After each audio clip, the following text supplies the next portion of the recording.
This seminar is going to be a fundamental course on cosmic gamesmanship. We shall discuss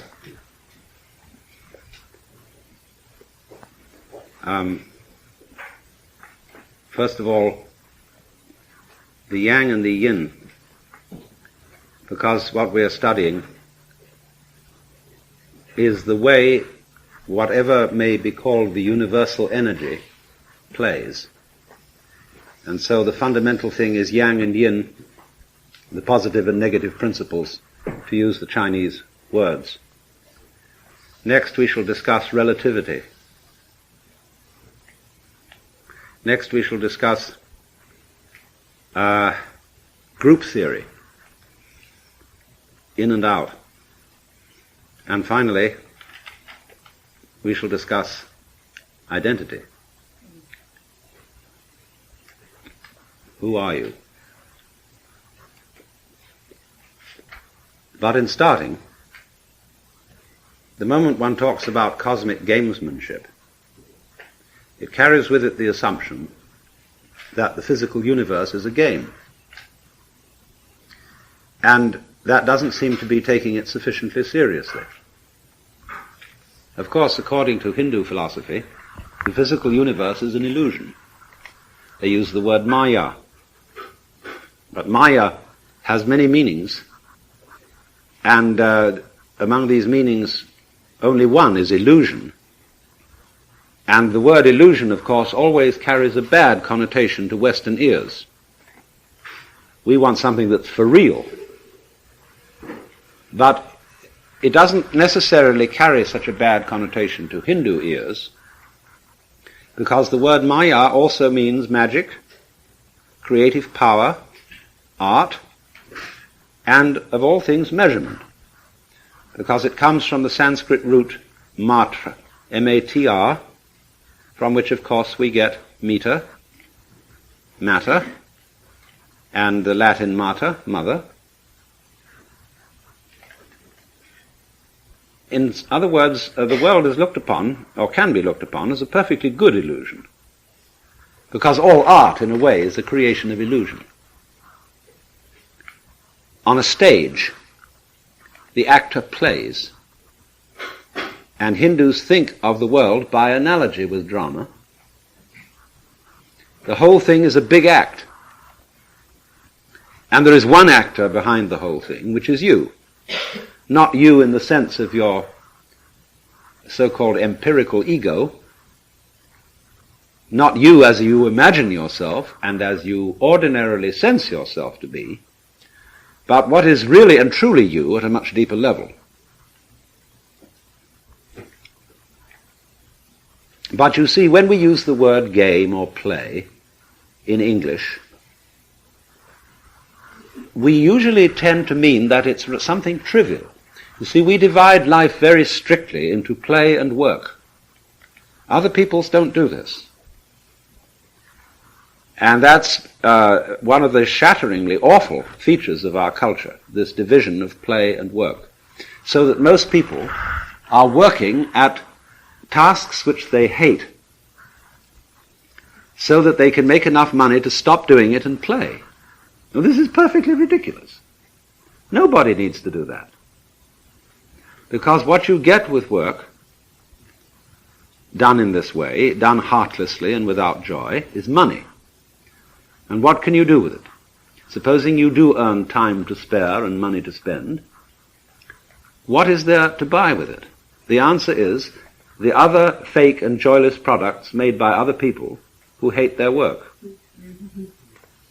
So there is a certain phoniness, a certain lack of essential quality in almost all the work that we perform, because the work is done not for the work but for money, and play is considered something separate from work. Work is serious. Play is not serious. In fact, we have a strange incapacity to play at all, because we always, especially in the United States, play with an ulterior motive. That is to say, play is good for you. And we do everything because it's good for us, because we judge the physical world with without our senses, We judge in theory. We believe that the proof of the pudding is not in the eating, but in the chemical analysis. It is often my fate to have to take lunch in college cafeterias. And what must be happening to the intellectual life of the nation as a result of professors, graduate students, and students eating this kind of stuff? This must be catastrophic. Because I go all over the United States to various colleges, and everywhere the fare is exactly the same. You get a so-called salad, which is a piece of that wretched ice block lettuce, with a dollop of cottage cheese and a wedge of canned pineapple on top of it. And then you get slices of beef that have been tormented for hours in an electronic purgatory, sloshed over, or rather coated is the exact word, with a gravy made of water, library paste, and bouillon cubes. Then there are peas, carrots, and corn, which have been sterilized, because that's important, by boiling for hours. And finally there is a pie, which is a slab of beige goo, crusted in reconstituted cardboard, and topped with sweetened shaving cream squirted from an aerosol bomb. And all this has been analyzed by dietitians and by the whole department of home economics, and is found to veritably contain the right amount of calories, proteins, carbohydrates, and vitamins. Now, actually, this is all a result of academic politics, because academic politics, you know, is mainly concerned with feuding between departments. And this is the way in which the home economics department has won out, by rotting the brains of historians, anthropologists, mathematicians, and physicists with this miserable fare. And this goes on all over. Things are judged, you see, because they're good for you. And if we inquire carefully as to what this good for us is, you mustn't look into that. It's taboo. The whole culture would fall apart if we found out what it was, because what is the good that is good for you is always and necessarily something in the future. It never happens, and is never going to happen. All that these vitamins and carbohydrates and things can do for you is keep you in a state of reasonable survival, and in which you never catch up with anything. Because you see, time is strictly an illusion. There is no such thing as time, any more than there is such a concrete thing as the equator. The measurement of time is a measure of motion, just like lines of latitude and longitude are a measure of the geographic surface of the Earth. And nobody will ever tie up a rolled roast with the equator. There is, however, such a thing as timing, which is quite different from time. Timing is skillful rhythm. But you cannot ever attain proper timing if you hurry. If you're in a hurry to get to the future. Because the future is never going to arrive. So, if you hurry to get to the future, you always get a punishment for it. For example, instant coffee. TV dinners. The sort of food they serve on airplanes. Or beef that is cooked in electronic ovens where you push the switch and a whole roast is done. It isn't, it's heated through, it's not roasted.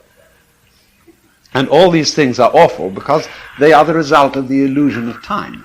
That there is something that is good for us and that we're going to get to. And so this is the result of an educational system which is completely geared to literary and mathematical pursuits, which trains everybody to be clerks, insurance salesmen, and bureaucrats. And only with great reluctance does education offer any kind of instruction in material competence, and then only for people who are considered too stupid to be intellectuals, to go on to college. So the basic arts of life in our culture, farming, cooking, dressing, furnishing, lovemaking, are utterly neglected. There is no sophisticated training widely available in any of these things for the average person. And so that's the reason why there is nothing on which to spend the time that we save and the money we earn, except trash. So fake cars, pasteboard houses, bread made of squishy styrofoam, vitamin enriched, and all that sort of thing, see, because of the illusion, we've fallen for the illusion of time. So only what is absolutely necessary for a culture, that means a society of cultivated people, is the cultivation and devotion to the present, to the material world, rather than to the purely theoretical world. You see, Maya in Sanskrit does indicate in one sense the physical world, because in the positive sense that the physical world is actually a marvelous work of art. But Maya in another sense, in the sense in which it means measurement, refers to all the ways we have of numbering and naming and dividing up into categories the physical world. So time is Maya. Latitude and longitude is Maya. The future is Maya. In the less exciting sense of illusion. So, you see, because of this state of mind, we don't think that play is important. We play in order to refresh ourselves to go back to work. And that's not playing. Playing is a real absorption in the delight of a dance, for example. You don't dance because it's good for you. You dance because you're happy. But you see, we have a very odd incapacity for happiness, because we are happier when we expect good things to happen rather than when they're happening. And so we say of a thing that we consider bad, it has no future. Well, nothing has a future. There isn't a future. There's always a present, and one has to get this as a kind of a basic approach. So then, one can also, therefore, use the word play or game in a sense that is not trivial. We don't think, for example, that when we hear a performance of a Bach cantata, or better, a purely non-symbolic thing, like a fugue, we don't think that that's trivial. We don't think it's trivial to play the organ in church. We don't think that the plays of Shakespeare are trivial. They're plays. Play, you see, in the sense that I'm using it, is a musical thing. It is a dance. It is an expression of delight, in the sense of Blake saying that energy is eternal delight. And, for example, the art of Islam, the arabesques, which aren't pictures of anything. They're just fantastically intricate, beautifully colorful designs. They are play. And according to this thesis, the universe is just like that. It is a very, very elaborate play system. And the fundamental elements of this play, the Chinese call the yang and the yin.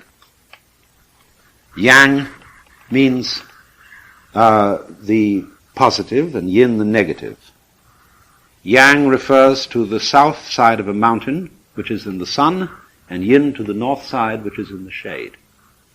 Yang refers to the north bank of a river, which is in the sun, and yin to the south bank of a river, which is in the shade. Yang is symbolically or prototypically male, yin is symbolically female. That's not to cast any reflections on women.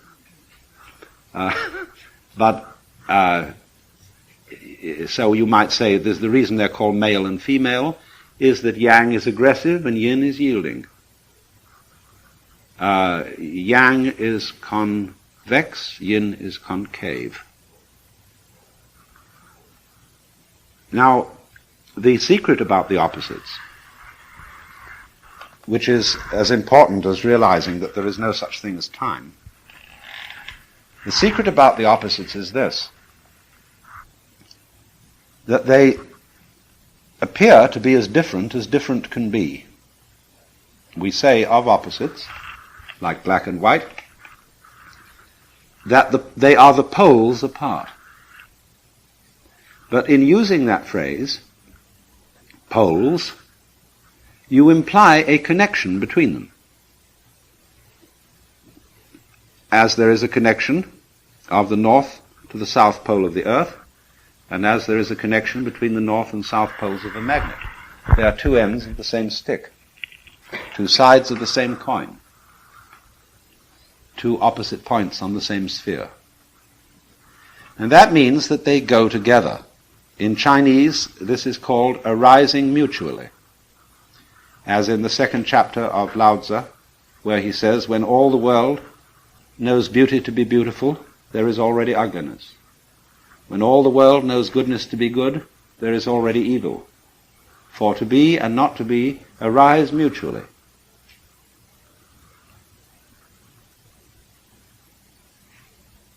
What confuses people is that they don't see this. They think, for example, that the positive is something there which truly exists, whereas the negative has less reality.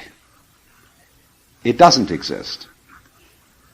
We think that, for example, the space in which this universe floats is a non-entity and has no importance.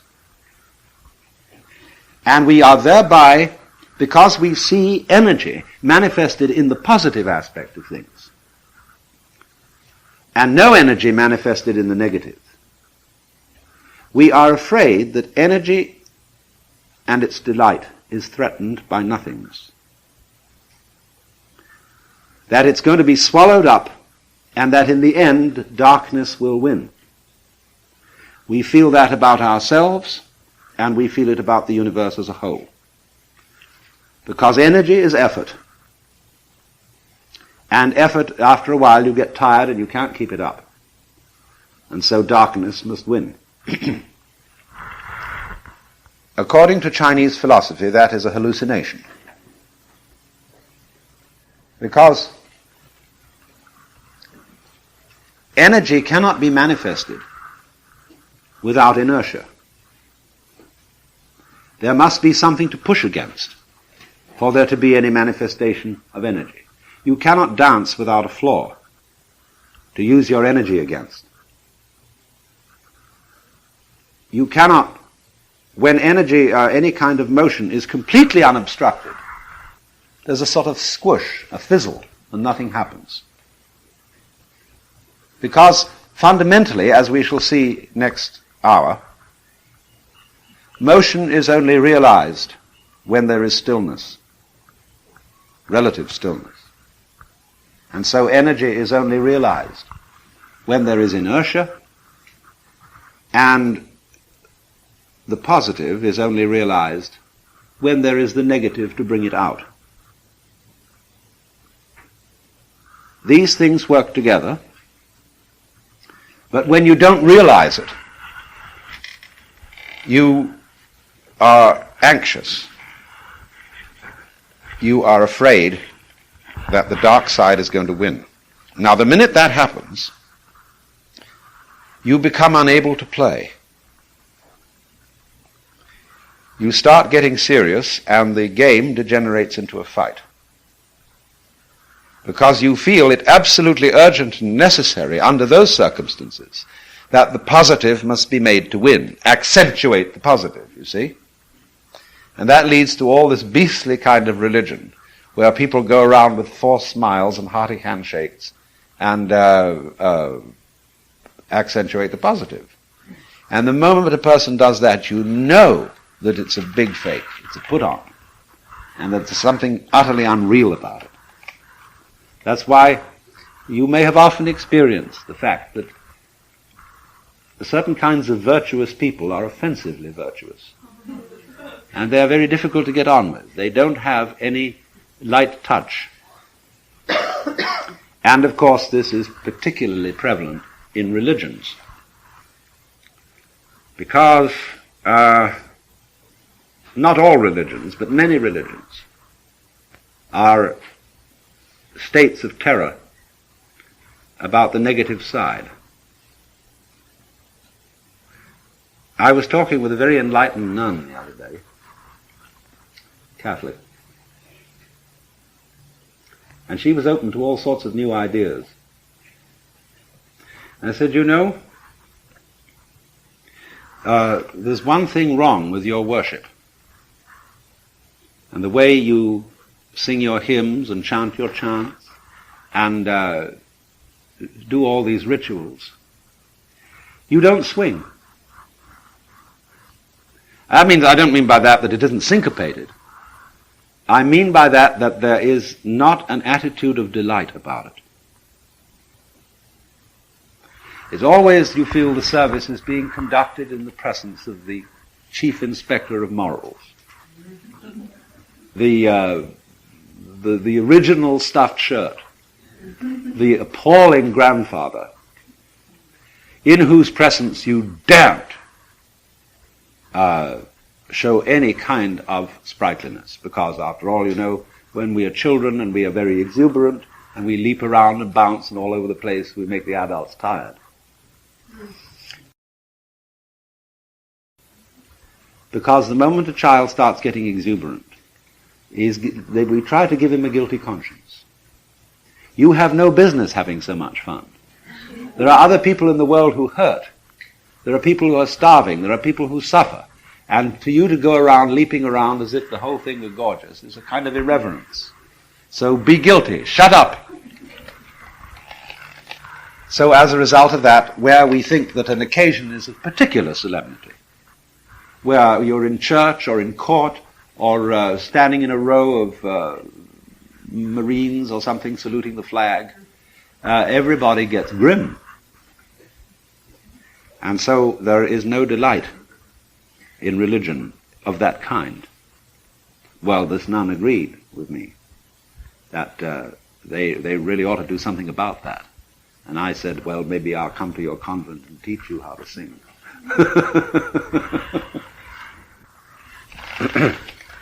But you see, all of that is because of the fear that the nothing will win over the something. Now, it's true in games there is a winner and there is a loser. But in a fight, it's different. In a fight, the object of victory is to get rid of the defeated party. Because he's bad, and he ought not to be there at all.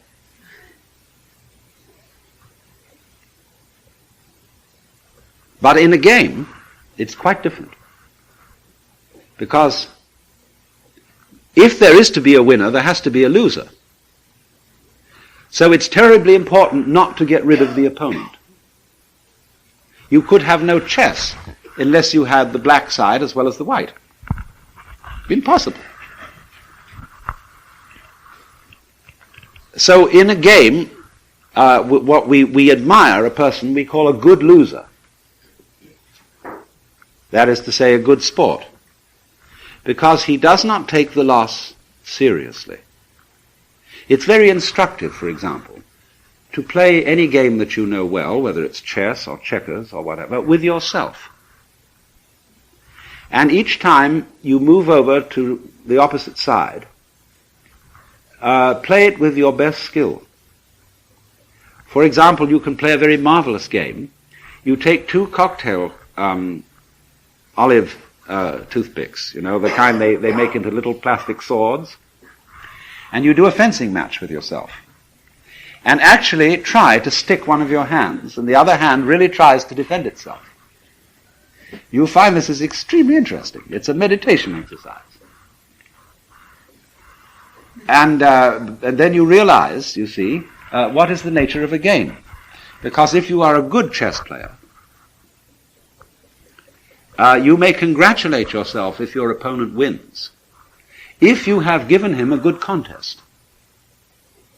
Because then the game as such was interesting.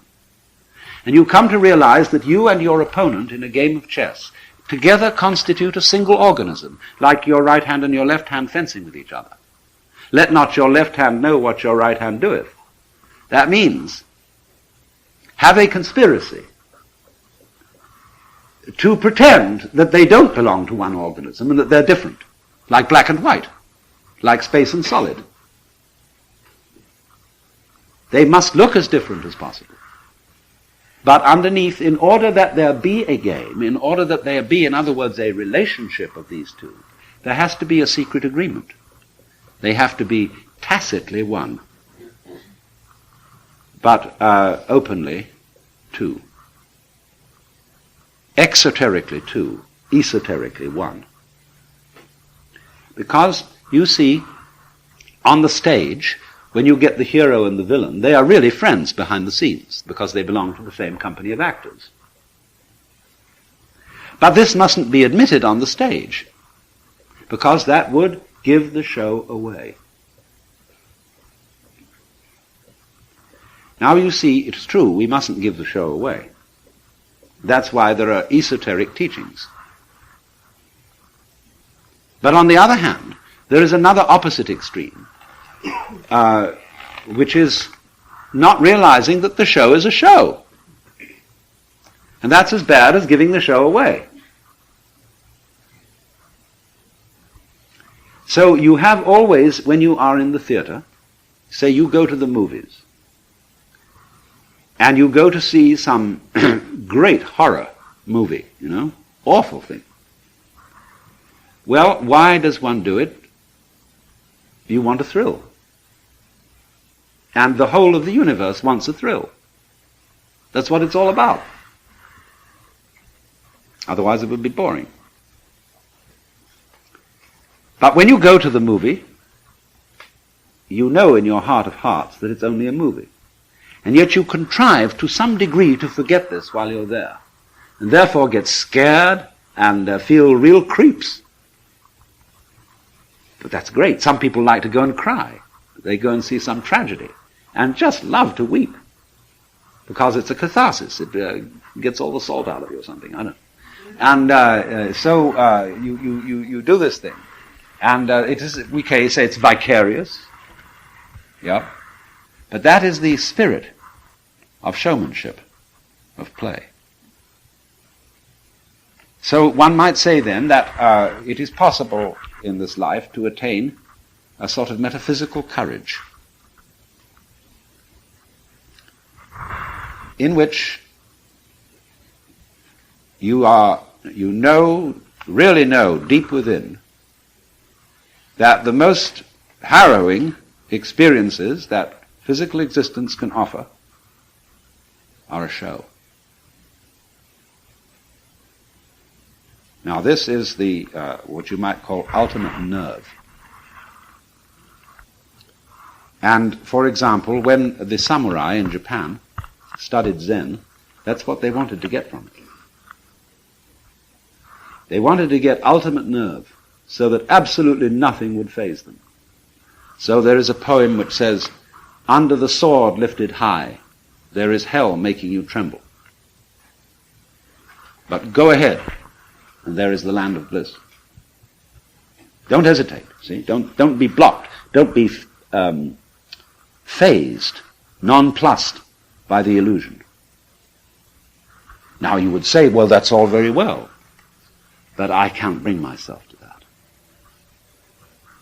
I start to shake and I can't stop it. It's not to do with my will. And no amount of gritting my teeth, clenching my muscles, exercising my willpower can get rid of the shakes when I am really scared. That's true. But you must remember that the secret to all this is not to be afraid of fear. When you can really allow yourself to be afraid, and you don't resist the experience of fear, you are truly beginning to master fear. But when you refuse to be afraid, you are resisting fear. And that simply sets up a vicious circle of being afraid of fear and being afraid of being afraid of fear, and so on. And that's what we call worry. Worry is simply a chronic condition. And people who worry are going to worry no matter what happens. Because when one possible threat is exterminated, they will immediately discover another. Because worry is an infinitely skinned onion. And you can go on and on and on, because the moment you reduce the size of the onion and you get your worry down to about this, suddenly your whole sense of distance and size changes. And because you're looking so intently at this little onion, it fills your whole field of vision and is once again a big onion. See? You start peeling that down. But as you get another one about this size, then it enlarges itself in your judgment and your sense of values. And once more it's colossal. Now that's always going on. So if you are disposed to worry, there is always plenty to worry about. You make plenty of money and you have no troubles about that, then you start wondering if you're going to get a disease. And the doctor says, no, it's all right, nothing wrong with you. Then you wonder if you're going to get into an accident. And then you take precautions, and then you wonder if there's going to be a political revolution, etc. Whether your house is going to be robbed. There's always something. So it is really, this kind of worrying is a completely useless pursuit. And yet, we feel a little guilty if we don't do it. Because it's somehow put into us that a proper amount of worrying is showing a good sense of responsibility. You're concerned. And Paul Tillich used this word concern in a special way. And Quakers always use the word concern. And all people, you might say, who are socially conscious are concerned. So when we say, I'm concerned, it means I have a frown on my face. And I'm worried about you, about the nation, about the war, so on, concerned. And Tillich said, religion is ultimate concern. I am concerned about the universe. And he used this wonderful decontaminated word for God, which he got from Eckhart, the ground of being. See, God still has whiskers on it, but the ground of being doesn't, obviously. And so, ultimate concern is to be concerned about the ground of being. Well, now, I don't think I'm not sure about Tillich. I knew him, and he was a very wonderful man. But what I call concern, in the way I would want to interpret it, instead of this sort of frown, is something more like amazement. In other words, that existence is extremely peculiar. I can't explain this feeling because I don't know quite how to ask a question about existence so that I could be said to be wondering about it in some sort of clear-thinking way. It's a very nice thing to consider to yourself that if you were going to have an interview with the Lord God, and you would have only 5 minutes, and you might ask one question, what would you ask? And you've got plenty of time to think this over in advance. And you realize, question after question, say, no, that's not really the thing I want to get at. It's not that. Like, do you exist? God would say, well, of course. Yes, here I am. Am I having a hallucination? He said, no. Well, how can I be sure that this isn't a hallucination, you see? Well, then you reject all that sort of question.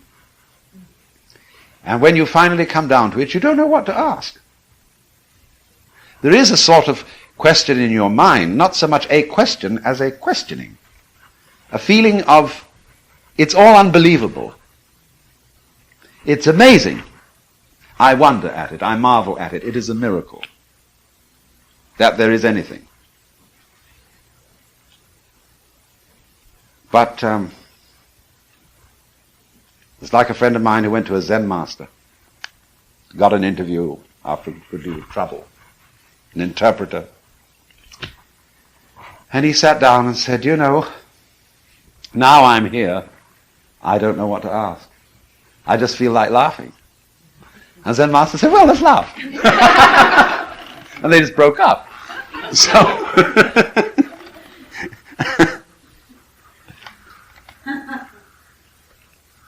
but that feeling, you see, of the marvelousness of being is what I call, or would want to mean by Tillich's phrase, ultimate concern. It's also love is involved in it.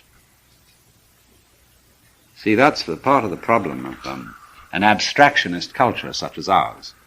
As I indicated, we are not materialists, we are abstractionists. A materialist is a lover, and therefore is somebody related to the present. Because, you see, you can't love except in the present.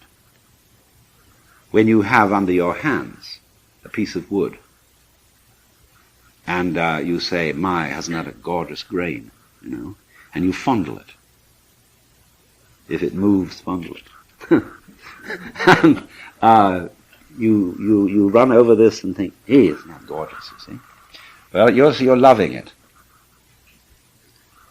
It may be that it's an apple in your hand, and you say, I love you so much I could eat you. And you eat it. And you relish it. That's loving in a special way. So, concern and love, and there are many forms of love. There's a whole spectrum of different kinds of love, which runs from the red of libido to the violet of divine charity. But all of them are equally important because, as you know, you can't have the violet end without the red end, and vice versa. You wouldn't know what violet was unless you had all the other colors. The colors create each other. So it isn't simply black and white. Between black and white is the spectrum. And just as black and white arise mutually, so you know red in relation to yellow, in relation to green, in relation to blue, and so on. But they all come out of black and white. That's the secret. I think Mr. Land, who invented a camera, made a rather spectacular demonstration of this. So,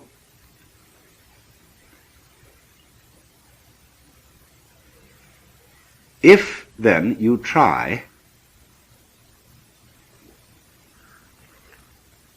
to obliterate fear, the fear that black may win,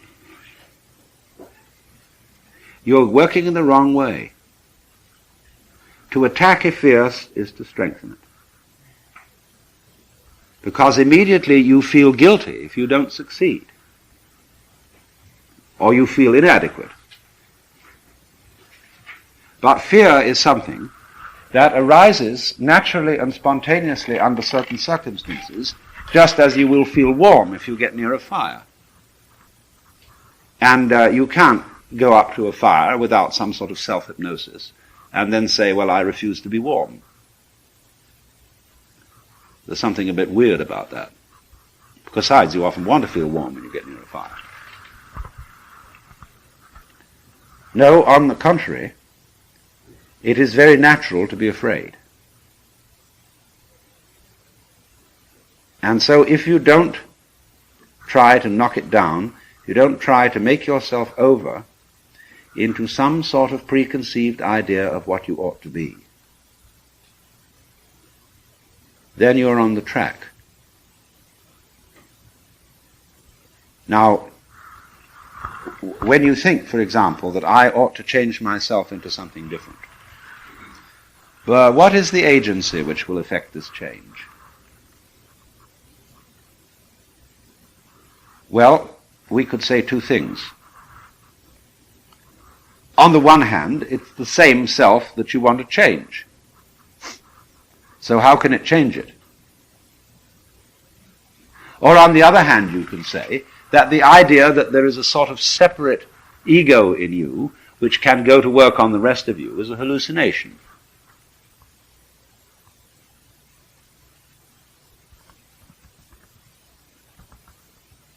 And that's why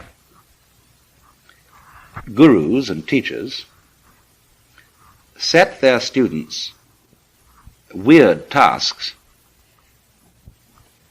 They may discover that the dissociated ego is indeed a hallucination. Now, for example, one of the ones that is commonly used is to get yourself a pure mind. And that means you control your thoughts and emotions. You mustn't have any violent or hateful emotions. You mustn't hate anybody. You mustn't have any sexy emotions. All pure ideas. Clean up. You know what happens? So many, in the parent-child relationship, many parents can't stand their children. They're a nuisance. They're the result of bad rubber goods, and they didn't mean to have them anyway. And they're expensive and noisy, and they've disturbed the peace of the place, and they detest them. But you cannot admit in this culture that you detest your child. That's the most awful thing. But you see, what happens if you don't admit it is that whereas outwardly you go through the motions of being loving and dutiful, you don't smell right, and the child gets it. The child knows intuitively and inwardly that there's a crossed up message here. It says love, but it acts hate. Vice versa. A lot of children hate their mothers, hate their fathers. That's supposed to be very bad. And the whole pandemonium that's going on these days is largely due to that nobody can come out and be honest about it. So now control your thoughts. Watch that hate. The moment it arises, doing,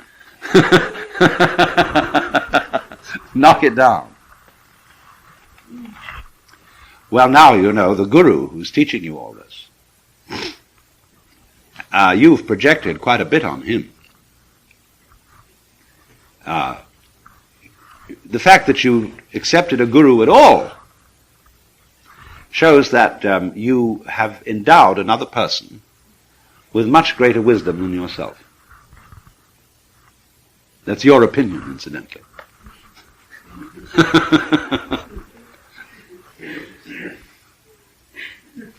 And therefore, people invariably attribute to gurus all kinds of astounding powers, especially of a telepathic nature.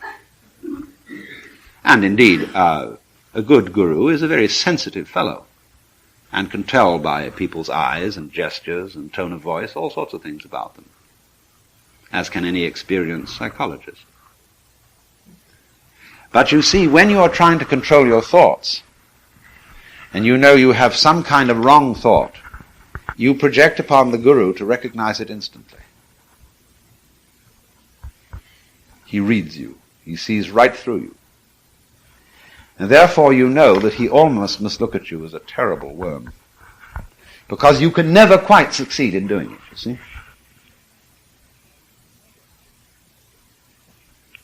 And the lesson of this is, you see, the whole point of this lesson, is to discover that the alleged you, which is different from your thoughts and feelings, is a hallucination. There is a stream of thought and feeling going on, just like there is a stream of water going by, and that's you. It's an organized stream, just in the same way that when you see a whirlpool in a river, it's organized, it's recognizable, it has a shape, and it has an enduring shape, even though it is a constant flow. Or take a better illustration still, a flame on a candle. It is a stream of gas. And no particle of this gas stays in the flame for but a split second. But the flame keeps apparently there and is recognizable. I can say 1, 2, 3 flames, this one, that one, t'other one. And that's like us. But that stream, which we are, is thought, feeling, what we call the body, everything like that. But the body is one of the most intangible things there is. You seem to be able to grab hold of it. But it is nothing more than a vibrating pattern of energy. And on it flows. So when you understand that, you can see a little bit more why Hindus speak of the body as Maya, as illusion. Because one of the things they mean by illusion is transitoriness as distinct from permanence. That is to say, everything in this world is disintegrating. And in fact, if it weren't, it wouldn't be there. Disintegration is life. And it's as important to see that as it is to see that there is no time and that black and white go together. Because to the extent that you see it is disintegrating, and that there's no way of stopping this, you can get into a frame of mind where you get with it. Where you, as it were, give up and fall apart along with everything else. Now you might think, you see, again, in our general Western frame of mind we would think, well, that's just giving up. That's spineless, that's cowardice, that's awful. And anybody who would just give up like that would be expected to become a slob. But the contrary is true. You see, in all what you might call the dynamics of the spiritual life, there are what appear to be many paradoxes. Courses of action which in common sense would lead to one result, turn out in fact to lead to an opposite result.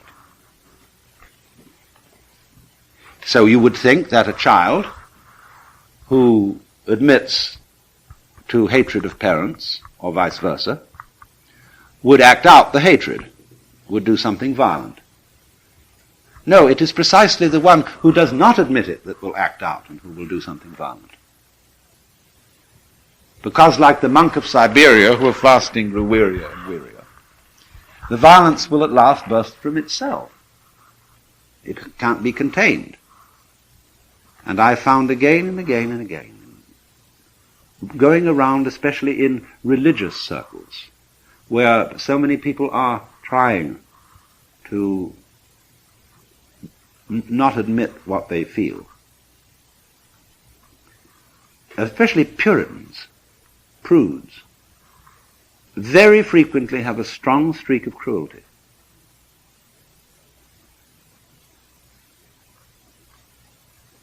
And this, of course, can be a kind of sexual substitute, a sadistic or masochistic thing. That is simply because they don't admit to having a negative side. And so the negative side will express itself in a violent way. People who are always doing things for other people's good will be liable to bomb them for their benefit. And utterly destroy them in the name of goodness. And this is because such people are not ever going to be good soldiers. I was talking a few weeks ago to the Air Force Weapons Research Lab at Kirtland, near Albuquerque. And I was somewhat surprised to be invited to this sinister institution. But it was full of extremely brilliant people. Fantastic minds. And so naturally we got onto the subject of strategy. because military strategy is a very, very interesting thing. It contains all the basic life problems. And I said to them when I started out, I said, now, you have asked me to tell you as a philosopher, what are my basic premises for moral behavior? Well, I said they are total selfishness. I'm not going to beat around the bush with you people. I'm going to be sentimental or anything like that, because you're dealing with military matters, where you have to be tough, and where you have to be so tough that you've no time for finer feelings. So let's begin that way. Now, I said, you might imagine, therefore, that if I based my behavior on total selfishness, that I would go around being rude to people and aggressive and pushing through and so on. But I said, I don't, because I found it doesn't work. People put up resistance, they get obstreperous, and I don't win them over. So my self-interest is better conserved by putting on a pretense of politeness and that I really am concerned about you all and so on. But I said, I'm not. This is just a big act. Now, and I said, the next thing that happens is this. When I decide that I'm going to base everything on total selfishness, I start wondering what I want. Well, so many things that I thought I want, when I got them, I found out I didn't. So I have to go very deeply into the question, what do I really want? What sort of friends do I want? What sort of a house do I want? What sort of a life do I want? What sort of a job do I want to do? And you see, people don't think this through. They get all sorts of ready-made ideas of what they ought to want. Because what education does to us to so large an extent is to fit us into a set of prepared stereotypes. And we never stop to find out what we really want to do. Well, that's one thing. But then something else very odd comes up when I say I'm purely selfish, which is, what is me? And then I come across this curious thing, that I don't know who I am unless I know who you are. If I would live without any other people, I don't think I would know I was there. I see myself in terms of others. That is to say, by a social relationship. I am I because you are you. You are you because I am I. But then, something that's gone screwy here, something funny about this. Which is, of course, that myself isn't at all what I thought it was. Myself is almost everything else as well as myself. Well, then I really don't know what to do, because there's no point in my thinking anymore that I can just go around attacking people and getting rid of them and so on, and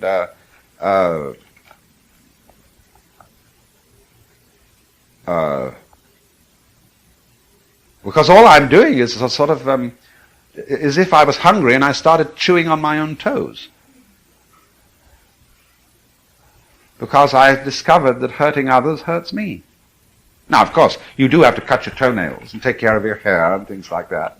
And there's always some kind of violence is necessary in life, just like you have to kill a fish to eat it, or you have to kill an apple when you chew it.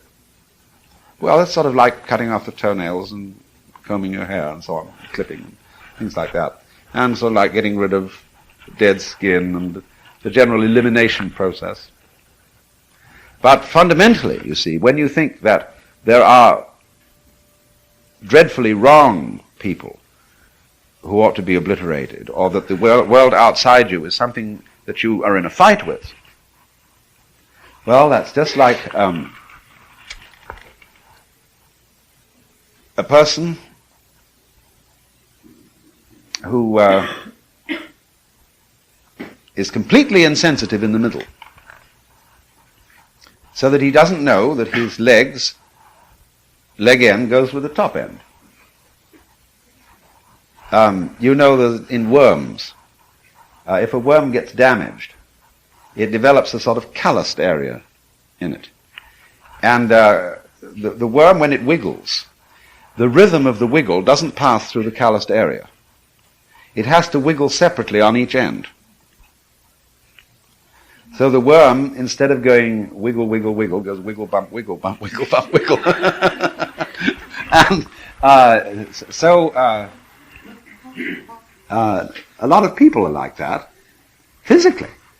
This is one of the important things that Wilhelm Reich found out, that people tend to have a state of tension in the diaphragm, as a result of which they can't swing. Have you ever tried to teach anybody to dance the hula? Lots of people just cannot bring themselves to make that hip motion. They're too rigid. And they're like the worm with a callus in them. Or then there's another myth about this. There's a famous snake called Ouroboros. And he's always drawn chewing his own tail and eating it. Imagine what happens when the tail gets inside and it gets inside and inside. And the whole thing is clutched up, you see. And this worm, the snake, is a symbol of what the Buddhists call samsara. That is to say, the round or rat race of life and death. And this goes on so long as the worm doesn't know that his tail is himself. When he discovers that, he lets go of it and wiggles happily along like every good snake should. Of course, there is something more to it than that. You might say, well, why in the first place did he not realize that his tail was his own? Well, because he wanted something else. See, there wasn't anything except the snake in the beginning, because the snake is the symbol of God. But in the Upanishads, in the Isha Upanishad, first line of it said that in the beginning there was the one God, the Ishvara. And he said, I'm lonely. And so he made another, which was a woman. And he made love to her. As a result of which all gods were born. But the woman got guilty about this because she felt it was incest.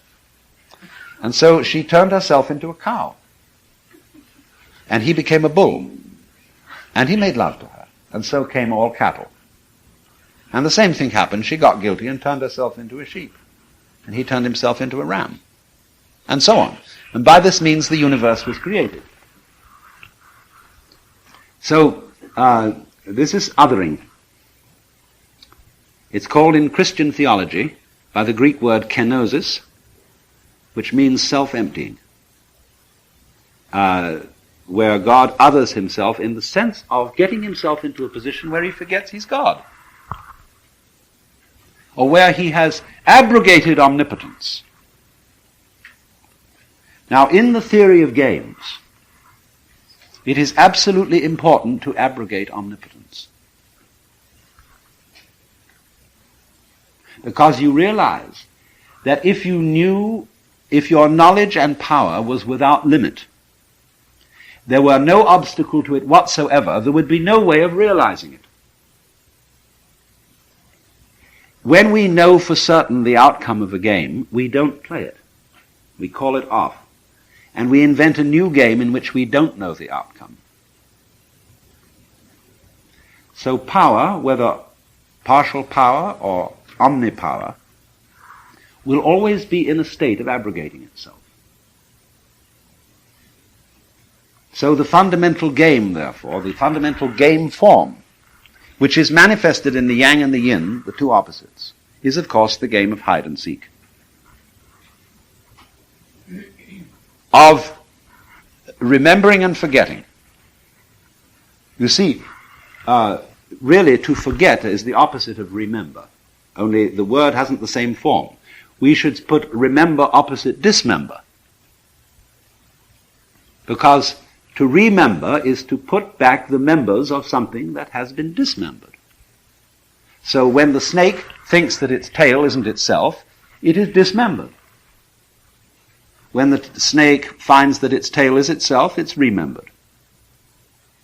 So that's why the Catholics say the words of Jesus at the Mass, do this in remembrance of me. so that you will discover that you are one body, which is, of course, the only body there is.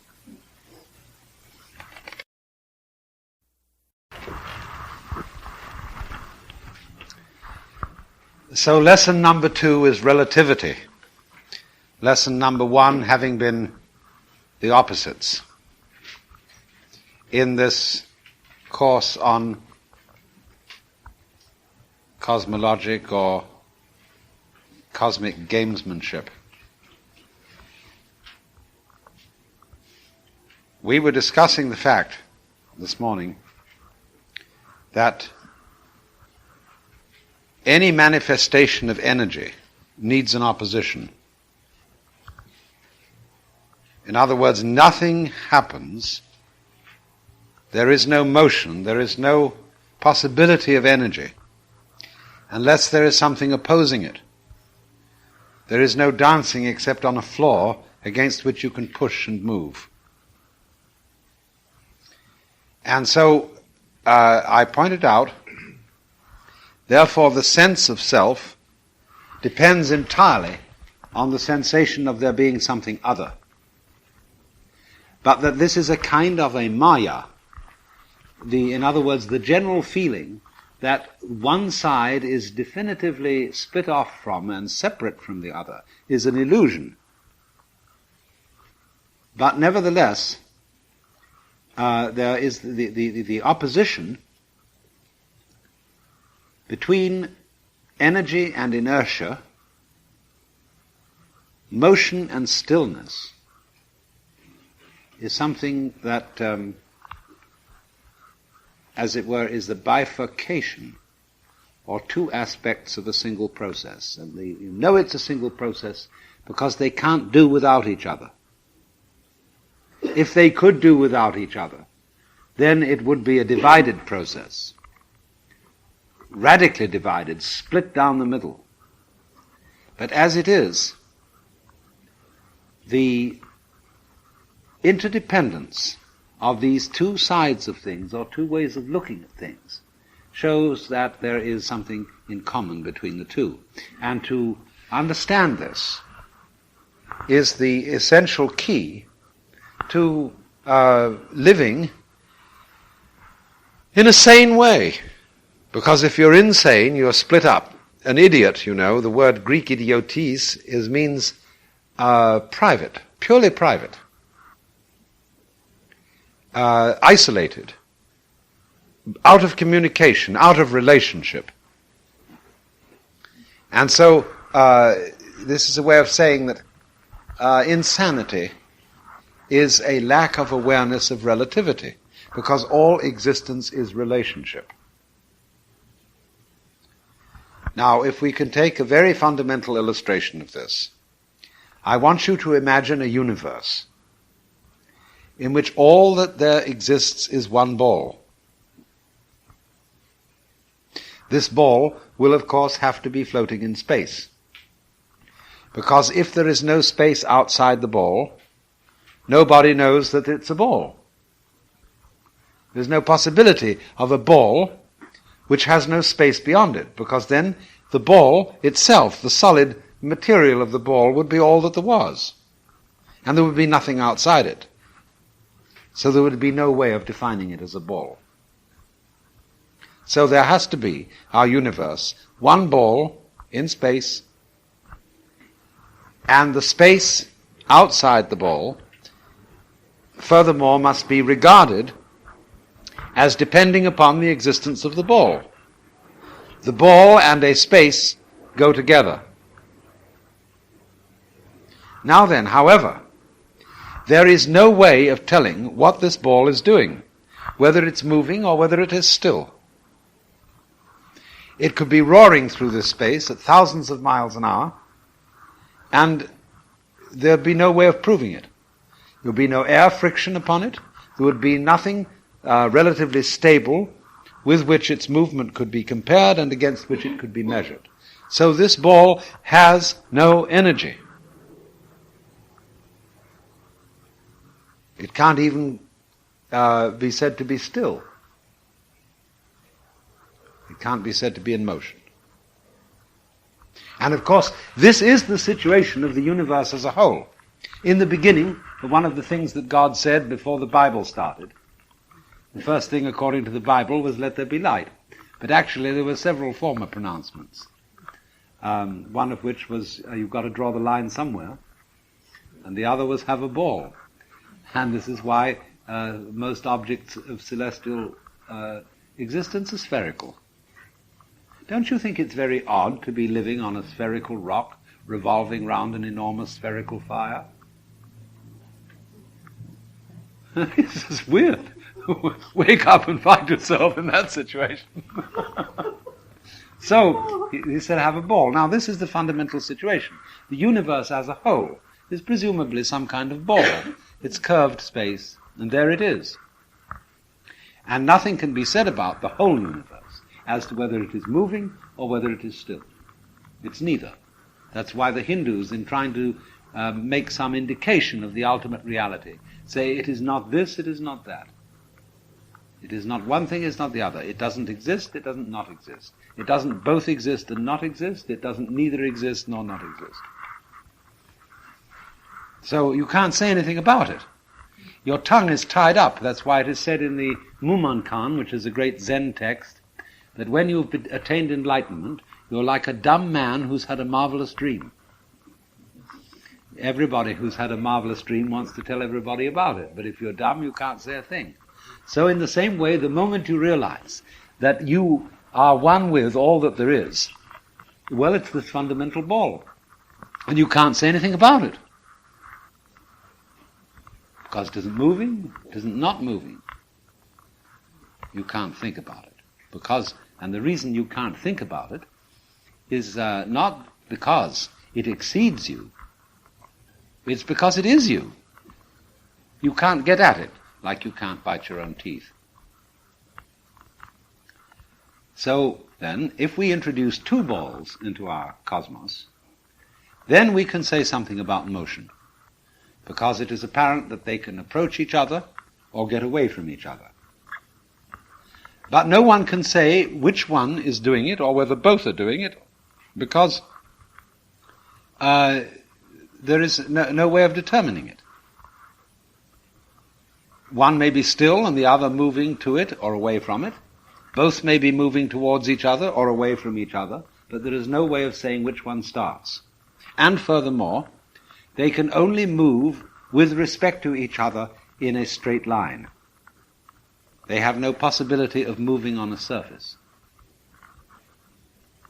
They have defined linear motion. Now we will introduce three balls into our system, and suddenly we find not only that they can move on a surface with respect to each other, but also that there's going to be a little fight started.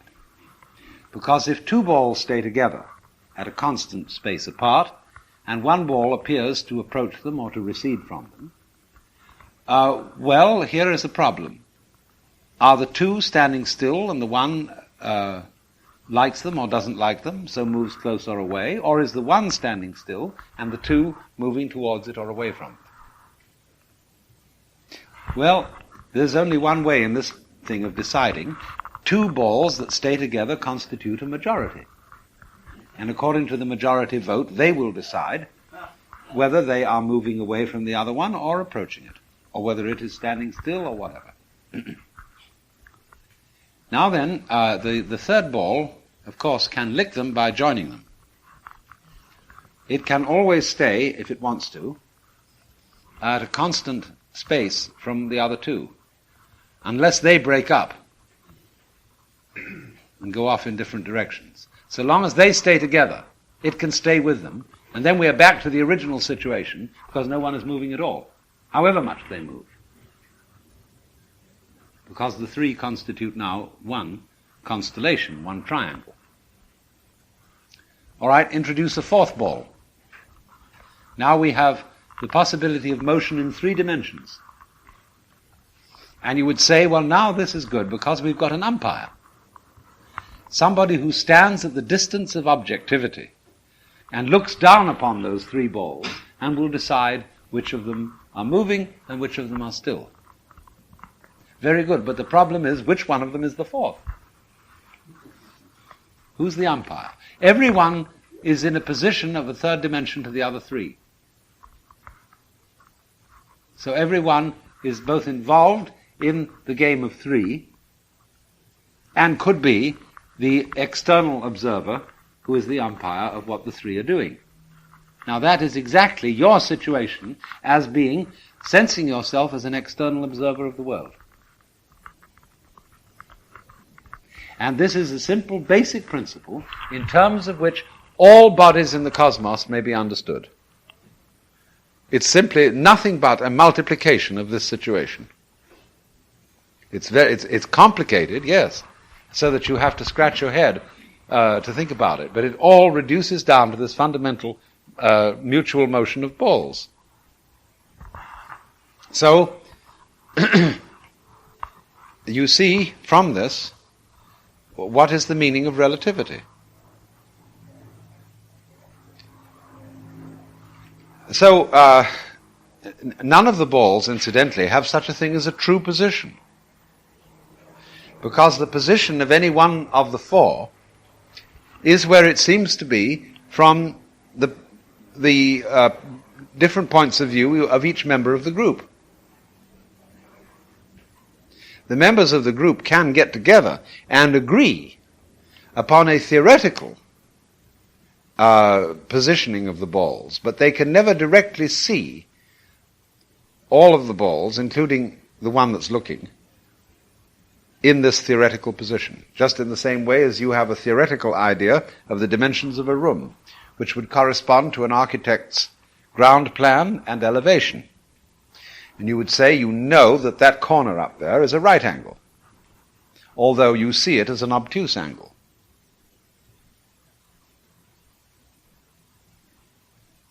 Now this agreement as to what are the true positions of things is very important, because upon such agreement depends all possibilities of human communication. We have to have a standard of what is north, south, east, and west, of what is a unit of measure, of what languages and what words or what noises are to mean what experiences. And by constructing this conventional standard of measures, we are able to agree with each other.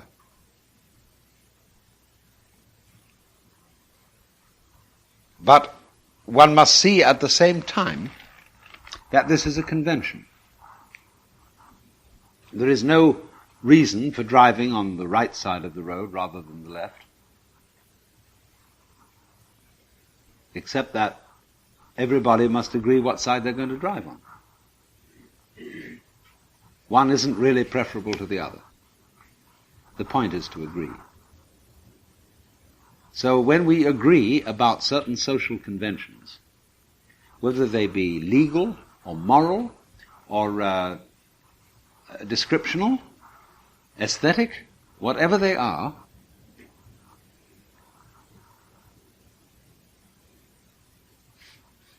they are a construct, they are an abstraction. And nobody well, let's say they're an abstraction, and this abstraction is never directly perceived, just as you cannot possibly go up to the ceiling to a position where you can see the whole floor as a rectilinear pattern as it would be drawn in an architect's blueprint.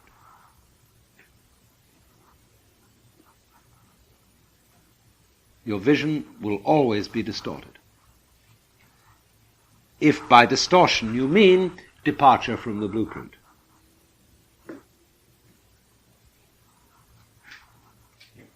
So then, except in terms of some sort of convention of this kind, there is no such thing as the true position of the four balls in space.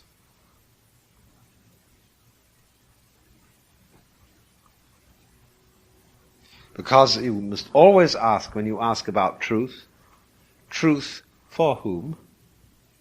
Or truth in relation to what standards?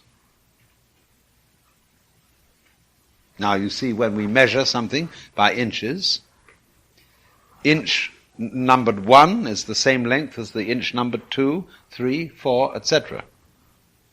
When we measure things by the clock is a circle regularly divided into 360 or multiples thereof degrees. But I've often wondered whether it wouldn't be interesting to have elliptical clocks or May West-shaped clocks, so that certain times of the day would go faster than others, or slower than others. It might be very convenient to have the evening to last longer, slow time down for the evening, you see. Speed it up at some other time. Why not?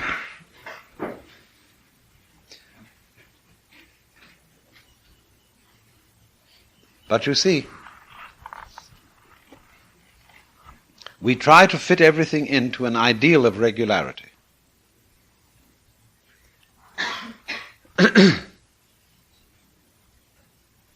Now the next point is that if relationship is existence, we are going to discover from this that the existence of any identifiable thing or event in the whole cosmos depends upon and in an opposite sense is responsible for the existence of everything else. But to do that, we've got to understand another image, which I will illustrate with the parable of a rainbow. Now you know there's an old philosophical conundrum.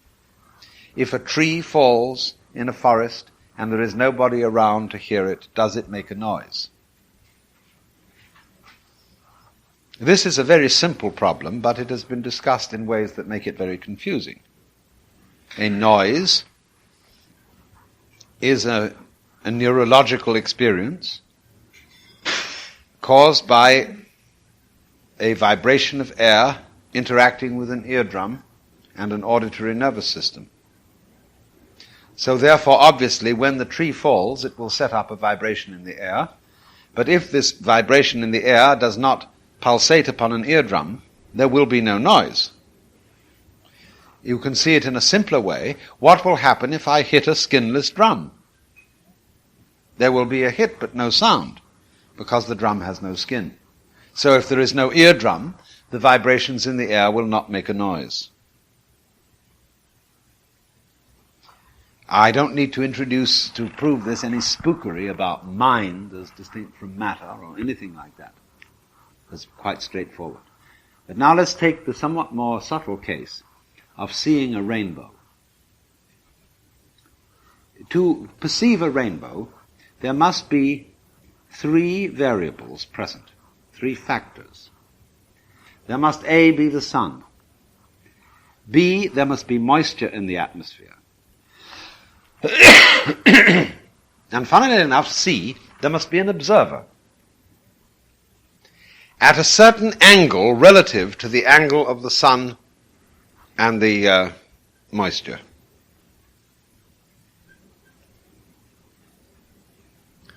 The observer will, in other words, be standing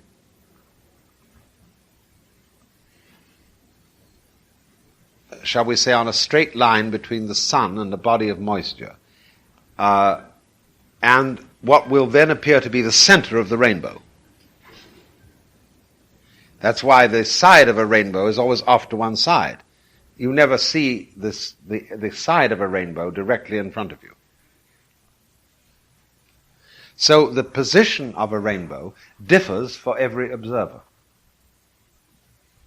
just in the same way as that the position of this table differs for each one of you in the room. Depends where you're sitting as to where you see it. Now, the trouble with this illustration is that a rainbow is a rather diaphanous thing, and we tend to accord it a rather low reality status. And yet it fulfills all the requirements necessary for a genuinely existent thing. Oh, it's true, you can't grab hold of it.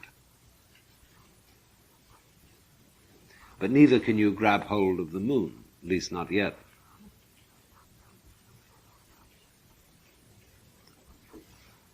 Now, it has these criteria. It isn't a hallucination, because everybody standing around will curse and swear, and they see that at such and such a time and place they veritably do see this rainbow. So it's not like a ghost or a hallucination. But everybody sees it in a slightly different place. And you see, if there were no sun shining, there would be no rainbow. If there were no moisture in the atmosphere, there would be no rainbow. But let us suppose that the sun is shining and there is moisture in the atmosphere, but nobody is around. We only say with great reluctance that there would be no rainbow. Because that way of looking at things upholds a particular mythology of the world. The world is something independent of us. This is the great superstition of Western culture, that the world is independent of you. That you don't make any difference to it. It's just something into which you come, and it's going along and along and along. And you come in and you look in the box and say, well, that's the way it is, and then they kick you out again. But now let's set up the situation in another way. Let's suppose the sun is shining out on the ocean somewhere, and I'm on a ship, and I could look over there and I say, my goodness, isn't this a nice day? If there was some moisture right over there, we would have a rainbow. And everybody says, well, there isn't one. It just does not truly exist that there is a rainbow. All right, the sun is shining out on the ocean, and there is some moisture. If there were a ship sailing near it so that there could be someone to see, there would be a rainbow. Now, in these two situations, they are both exactly the same.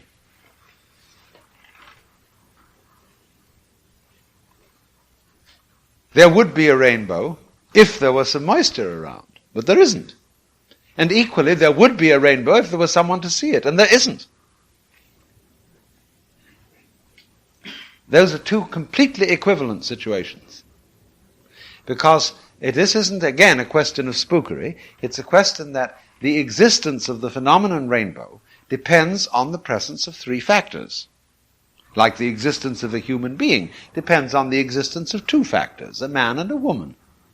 Everybody has to have a father and a mother, or have had.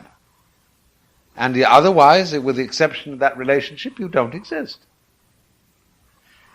Well, now, the case of the rainbow is exactly the same case as everything else. It's just because a rainbow is rather diaphanous and intangible, although it sure hits you in the eye. And the eye, the seeing, is a form of touching. Seeing is touching at a distance. When you find that the table is hard, that is a way of feeling with your fingers the same thing as that you cannot see through it with your eyes. So we are funny about this. Purely optical sensations are regarded as having a lesser grade of reality than tactile sensations. When you get hold of something and can grab it, and you feel it solid, you feel you are surer of its existence than if you merely see it. But it's all the same thing. Touch is a sensation as if your finger ends were full of millions of little eyes. Every nerve end an eye. And they close around this and they find it is not transparent. Here is a limit. Here is something we don't go through. But that's exactly the same as when you see with these eyes here. You don't see through something.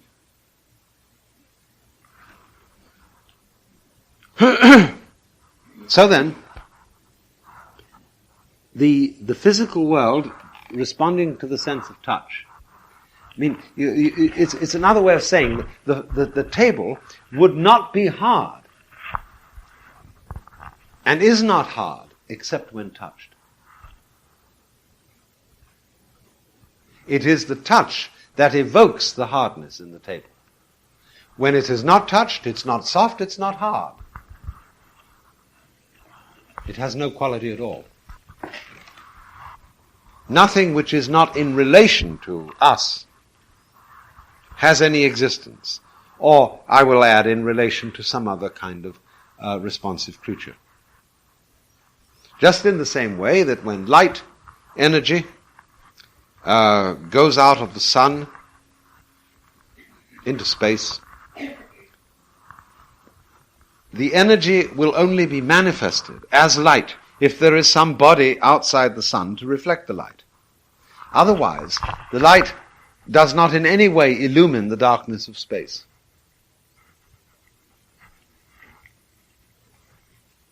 You must bring something into it to manifest the light in space. So a Zen poem says,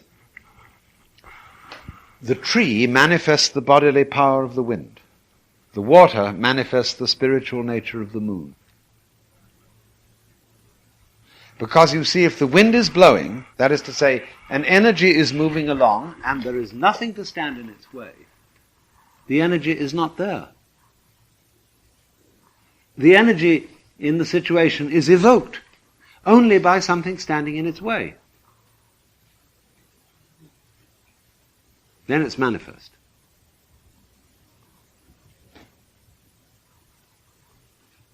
The water manifests the spiritual power of the moon. Why? Because in the breaking waves, the moon can be shattered into thousands of fragments, and yet it always remains one. That's its spiritual power.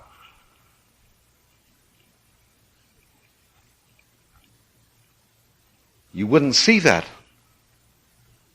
miracle of the moon if it weren't for the waves. And they divide it up like that. All right, you can say, it's a distortion. That's not the way the moon is. The waves are not reflecting it correctly. But that's only trying to say that things reflected in a smooth and still surface are reflected more really than things reflected in a vibrating surface.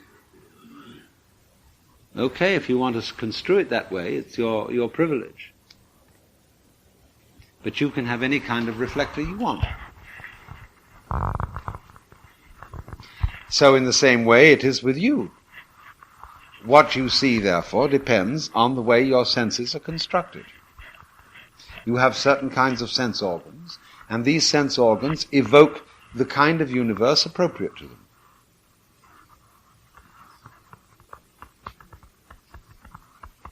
It's not necessarily the way things are.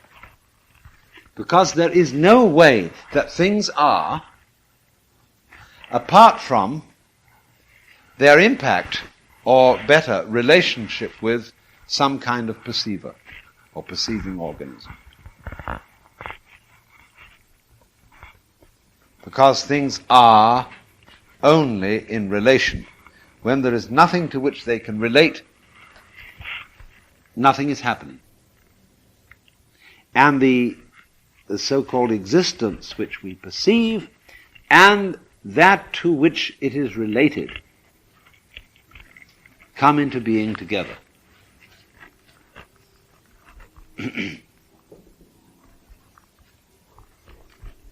Now, is that to say that before any living organisms existed, there wasn't any universe?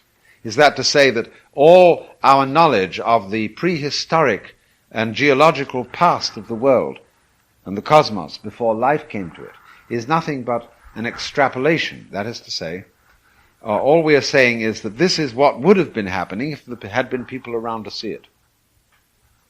But since there weren't, since there was no living organism around to witness this, nothing was going on.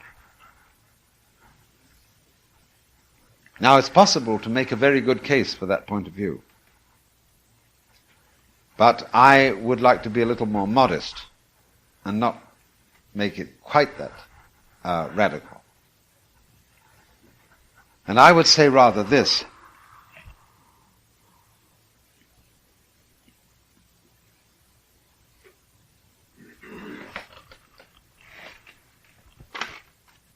There would never have been a universe before living beings existed unless there was going to be a creature called man.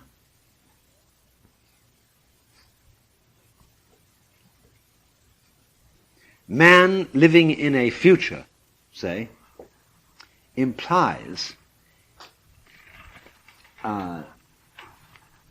in the past a certain state of affairs. In other words, this planet had to come into being with an adequate amount of temperature, oxygen, gases, everything else, food supplies, for the organism called man to exist. So let me say then, the existence of man implies a certain kind of environment, meteorological, geological, and astronomical. But the other side of this proposition is that such an environment implies man.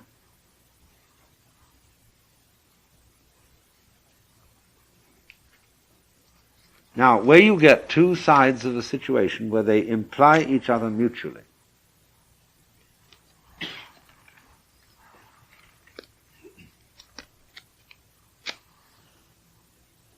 you have in fact a truly relational and unitary system. Well then, therefore, the answer to this problem is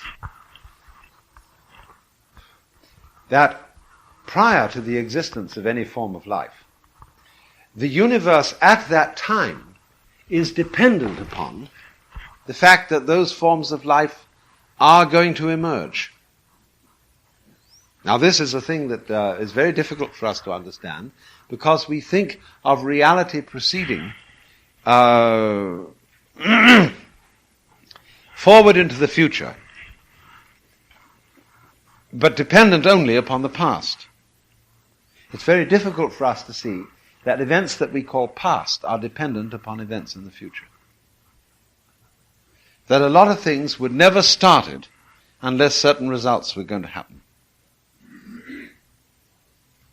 Again, this is another of those ideas which is an affront to common sense. But there are a number of ways of showing that it's quite a sensible idea. Unless you were, if you're flying an aeroplane, you leave London, you arrive in New York. You wouldn't have started out from London unless you had known in advance there was a place called New York where you could land. So in a very similar way, the energy system of the universe does not start out with certain, say, very primitive amoebic creatures until it knows that it can arrive. I don't know where it's going on beyond man, but at least it's got to get as far as man. Because if it's not going to be able to do that, it won't even start. Now you can put this in other terms. An electric current. The electricity isn't like water. When you turn on the faucet, the water goes right down the hose and waits at the nozzle. So as soon as you turn on the nozzle, there's the water. But an electric current isn't like that. When you've got two terminals, positive and negative, and you've got the positive one hitched up, and here's your wire, and you leave the end of that wire just an inch away from the negative terminal, there is no electric current moving. It hasn't flowed down the wire from the positive terminal so that it waits to be ready to jump. The trouble with is that electricity moves so fast we don't see these things. And you can only see it if you do it on a colossal scale.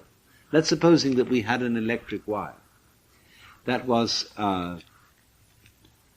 300 million miles in length. Now we connect it at the positive end. Nothing at all happens. Connect it at the negative end. So that too can have possibility. See, that's the other terminal. Then immediately the circuit starts. But the circuit of electric current does not start until there is a place for it to arrive. See, that's the point. So in exactly the same way, it makes no difference whether the wire be something that is 180,000 miles and is traversed in 1 second, or whether it's 60 billion miles that will take a somewhat longer time. In either case, the current will not start until the receptor terminal, the minus terminal, is secured. So in this way, I would say, just exactly the same way, life will not start up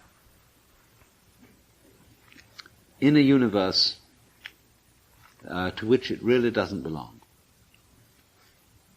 in which it is can be regarded as nothing more than a stranger.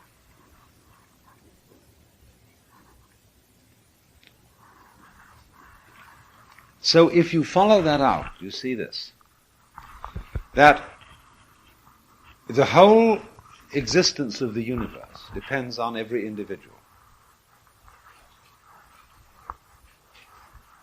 It isn't a question of how long you last, that the universe will only last as long as you do. That's not the point. The universe is much bigger than you are, and you are very small, but at this moment it depends on you.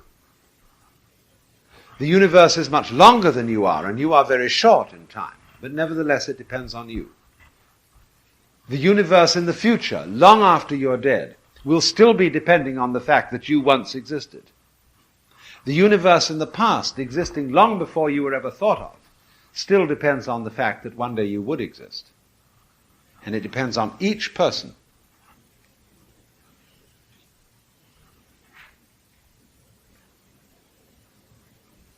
So, in other words, there is, in everything that happens,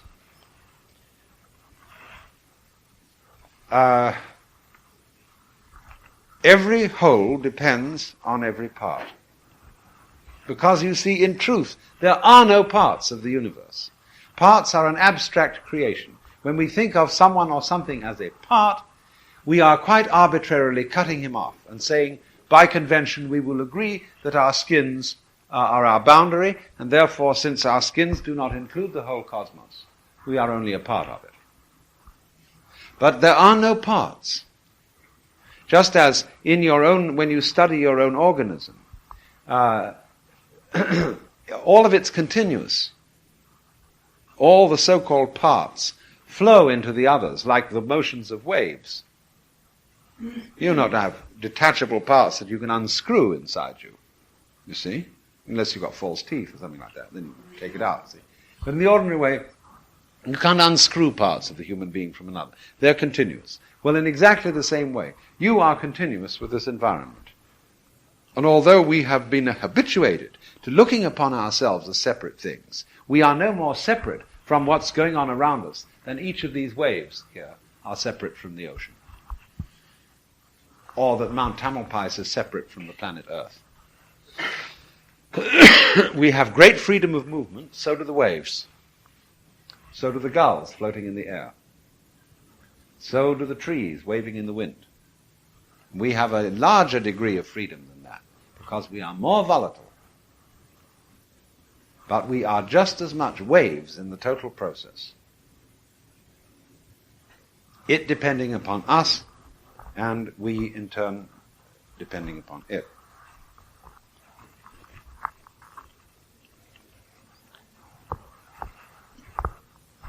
Now understand the meaning of there being no parts.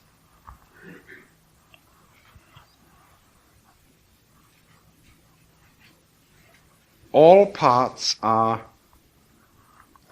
ideas.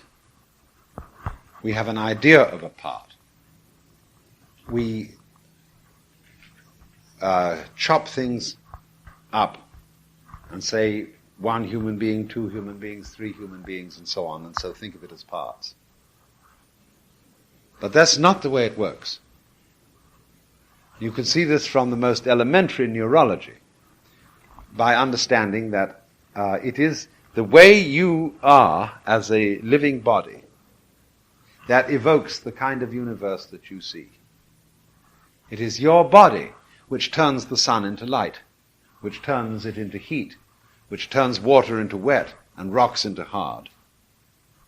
And in turn, your body is one of the pulsations of nature along with the sun, the rocks, the water, etc. So there's a mutual arrangement. It creates you, or evokes you, or does you, whatever word you want to use, and at the same moment you do it, and you do all of it.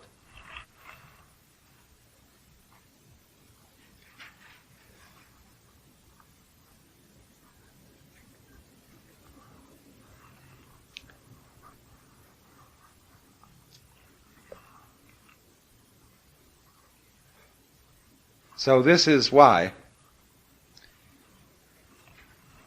there was some kind of truth in astrology. I say this, but at the same time I certainly don't consult astrologers and plot my life by the crude calculations of horoscopy. But because you if you do that, you get into endless tangles of self-deception, because it isn't accurate. But it has a principle in it. The astrologer was right. When he drew a map of your soul, he drew a crude map of the universe. He drew the universe as it was at the time and place of your birth. The universe as it was, as seen from the point of view where you were born. And that was your soul. So your soul, you see, is not in your body. Your body is in your soul, because your soul is the entire network of relationships in terms of which you live. Your soul is the whole universe. But each one of us, as it were, is a different point in it. But all these points in it are the center. We can go way beyond Ptolemy and Copernicus now. And if we think that space is curved, every point of space is the center of the universe, because any point on a ball is the center of the sphere, of the surface. See? You can turn any point of a ball, and wherever you look at it, it's the center, isn't it? See? So in the same way, take a crystal ball in your hand, a crystal mirror. What I mean is not a crystal mirror, I mean a spherical mirror. Look at it. And wherever you turn it, your face will be in the middle. So in exactly the same way, every place in the universe is the middle of the universe, from a standpoint of curved space. So we go back to an entirely new Ptolemaic view of the world, beyond Copernicus. Well, not that the Earth is the Earth is the center of the universe. But every other place is also the center of the universe. There is no absolute center. So this is an astronomical way of saying, in Sanskrit, tattvamasi, you're it. Everyone is rightly the center. You may think, my mother used to say to me, you're not the only pebble on the beach. No, indeed. But in a way, everyone is the central pebble. And the feeling that you have of being the center, which turns out into selfishness and all this sort of conflict and scrapping, is nevertheless based on something true. What we do is we misinterpret it. We don't realize that everybody else is the center too. In that sense, you're not the only pebble on the beach. You're not the only center of the universe. And yet there is only one center. And that's why, who was it? I think it was St. Bonaventure who first thought up the description or the definition of God as that circle whose center is everywhere and whose circumference is nowhere.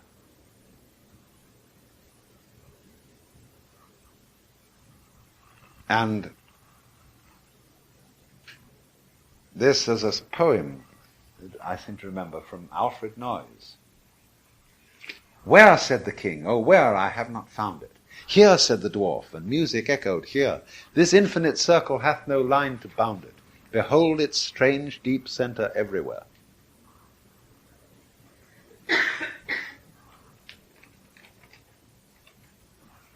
So this, then, you see, what I'm playing with here, is what the Buddhists call the Jiji Muge. That means, Ji means a thing event.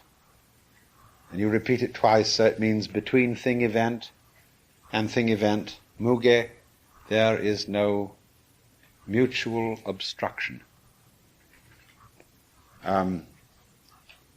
This is called the doctrine of the mutual interpenetration of all things and events. So it would be like those lovely drawings where you take a circle, and you can play with this. It's a nice thing to play with. And you mark out 12 equal points around the circumference of the circle. Then you join every point to every other point. You get this beautiful star. And incidentally, this is the diagram of the notes of the 12 notes of the scale. Bach worked this out. And it's a lovely thing, you see, it's a beautiful star.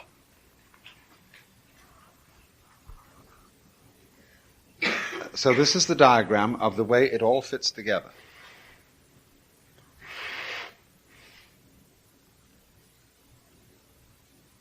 Now, if you study that,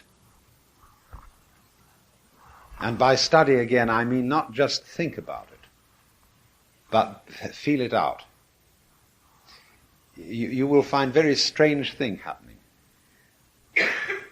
That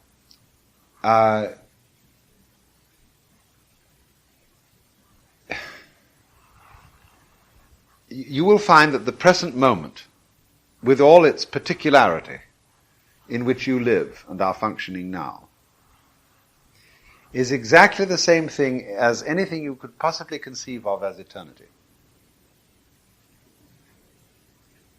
You will find that your limited life, and remember what I said about limits, you have to have something to push against. Your limited life, with its frustrations and with its particular problems at this instant, is the same thing as omnipotence.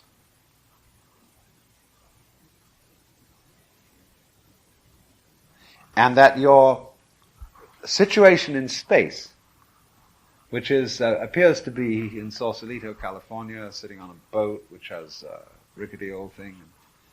Miles and miles away is China and Russia and England and Mars, Venus and everything. Yeah. But this particular point in space, you will find in the same way, by this law of relativity, is the same thing as infinity. Infinite space. Because it all goes together. It implies the infinite, the eternal. All the energy of the universe is implied in any tiny hair on your skin. It goes with it. Mutually implies. This is the point. Just as the kind of cosmos and atmosphere in which we live, my existence implies that kind of an environment, so the environment implies me, mutually. And it all goes together. Now, the only reason for saying this, you see, it is really terribly obvious. But the only reason for saying it is that people don't know it. And think instead that they don't belong, that this... I'm just, because the parents put down the children and said, little children should be seen and not heard. You don't belong here. Like I read the other day in some paper, somebody was saying, some young person was addressing a girl and saying, he was trying to make love to her. He was trying to woo her. And she said, you won't be friends with me because you say I don't like your personality. But said, you don't have to have a personality. A personality is something you had to put on because your mother didn't love you. And you had to make up to her. Really, you don't need a personality because you're the essential thing, you see? and a personality is just a way of performing to ingratiate yourself. Well, we all do it because we put on personalities when we act like clowns and entertain the audience. Put on masks, funny faces. But really and truly,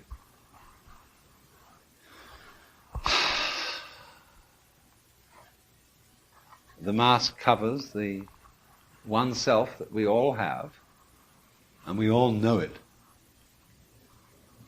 Only, just like black and white, we are pretending to be as different as possible while remaining the same.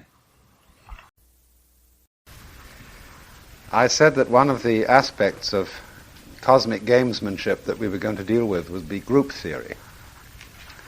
And of course I don't mean exactly by that a sort of mathematical meaning, but the relationship that's tremendously important and that is not sufficiently recognized between in-groups and out-groups.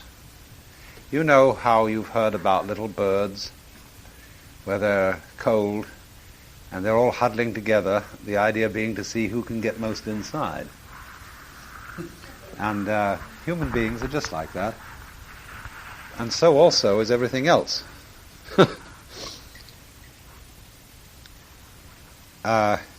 Because this is an absolutely basic requirement of having an identity. To have an identity is in some way or other to be in. I often try the experiment in giving a lecture of drawing a circle on the blackboard and asking the assembled multitudes what I have drawn.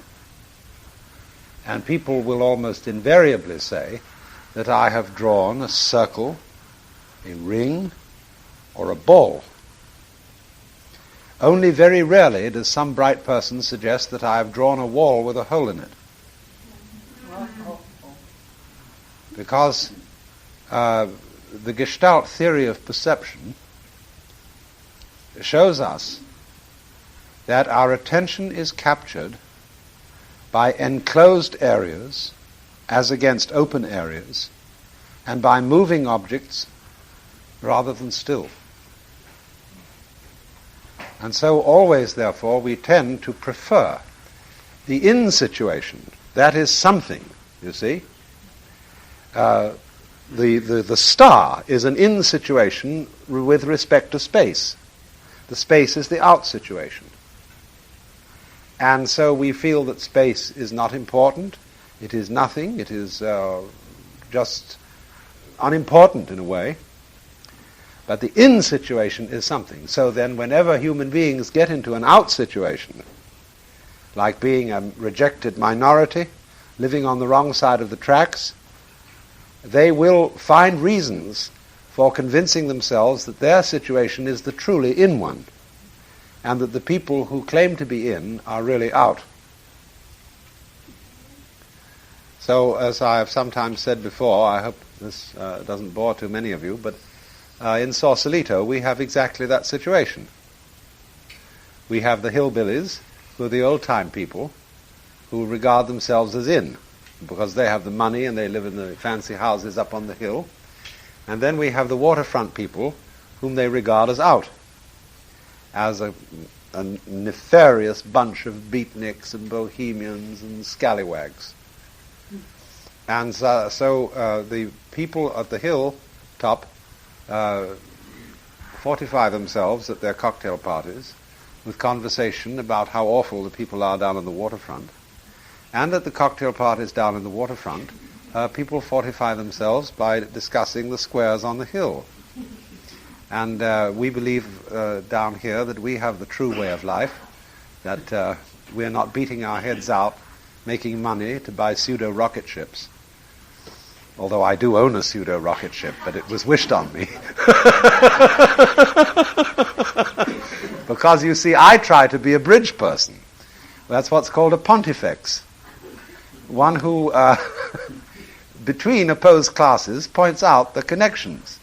Because the connection is that neither class would know who they were without the other. So it's tremendously necessary to have an out-group in order to know that you're an in-group. In other words, if you belong to the church, which is the assembly of the elect of God, or if you belong to the synagogue, which is to be a member of the chosen people, and outside are all those goys, then you know you're in. You see? But you must have the outsiders to know that you're in. There must, in other words, be beyond the pale of the village, the howling waste. And then you feel cozy, you feel protected, you feel you're there. And so in that way, bodies have skins, eggs have shells, and so on all through nature. Inside versus outside. But this versus must be understood as a form of symbiosis. And this is the crucial matter. This is absolutely of critical importance to anyone who wants to understand politics or military strategy or any of the real hard, tough games of life. That social conflict or conflict between the various biological species is a form of symbiosis. Now, ordinarily we consider the symbiotic relationship to be one of mutual support, as is obviously the case between bees and flowers. Which came the first, bee or flower? This is the same question as which came the first, egg or hen. Because where there are no flowers, there can't be bees. And where there are no bees or other fertilizing insects, there cannot be flowers. So the truth of the matter is that bees and flowers, different as they are in appearance, and separated as they may be in space, they constitute a single organism. This is the real lesson of the bees and the flowers. And the same must be said truly of man and woman. There are no men without women. There are no women without men, because it always takes a man and a woman to produce a human being. So we are a man-woman arrangement, a woman-man arrangement, whichever way you want to look at it. And so although, you see, therefore, we move and look as if we are individuals, and separate from each other, this is not the case at all. So, now this, what I want to point out is that the same sort of relationship exists between groups that would seem to be hostile to each other. Now, what are some of the bases of hostility? The real basis of hostility is that the biological order is a mutual eating society. It's a very curious game indeed. And if you are philosophically inclined, it is one which might bother your conscience. When you realize that you as an organism are a compound of murders, you are actually a bag of water, because the human organism consists mostly of water. And this water is held together and prevented from slobbering all over the floor by a very complex arabesque of tubes and cells and films, the material of which was invariably belonging to some other being before you got it. You had to kill a chicken, a cow, or a cabbage, or an apple in order to get that tensile film of tube or whatever to hold the water in you and as you. And so we are, as human beings, a predatory creature. In fact, we are more predatory than anything else in nature. The sharks are supposed to be predatory, but they stay in the ocean. The piranha fish are supposed to be very predatory, but they stay in the Amazon. The eagles are predatory, but they stay in the air and on the land. Only man ranges the whole range of elements, earth, air, and water. and preys on things, and he eats like a swarm of locusts. Not only does he prey on the living beings, he preys on the minerals.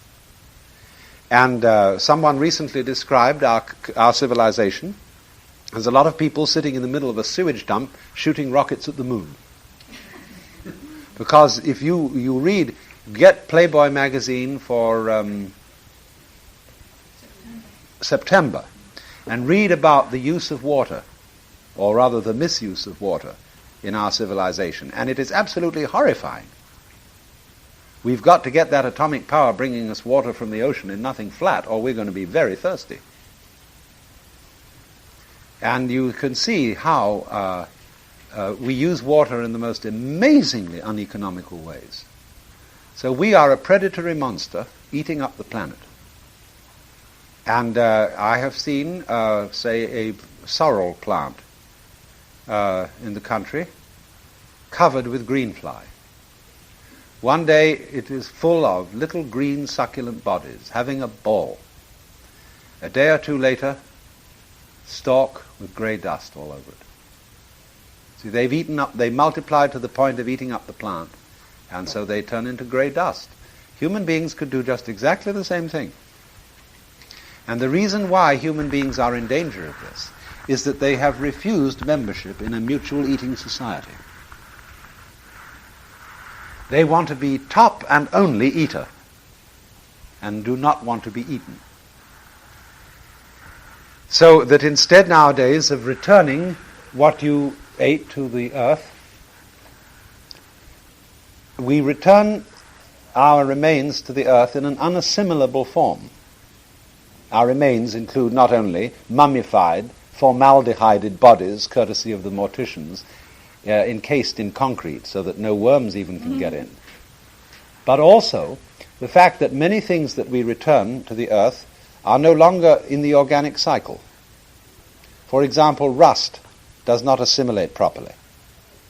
All sorts of chemicals, all sorts of gases that we give off do not return into the organic cycle. And we are ruining, we are actually abolishing animals. Wild animals have less and less of a prospect of living. Wild birds are being greatly reduced in numbers. Whales are ceasing to exist because the whaling industry is getting rid of them. And what is more, some of the animals we farm, like chickens, are no longer chickens. They are strictly non-chickens which lay pseudo-eggs, because they are raised in enormous wire cell blocks and fed on chemicals under the superstition that anything fed to a chicken will turn into chicken, and it won't. That is why you may have noticed that the chickens you buy don't taste like chickens could taste, especially those that have been allowed to run around in the sunlight and scratch. Those can become real chickens. Because you see, the necessary thing about any species that you live on is that you must love it.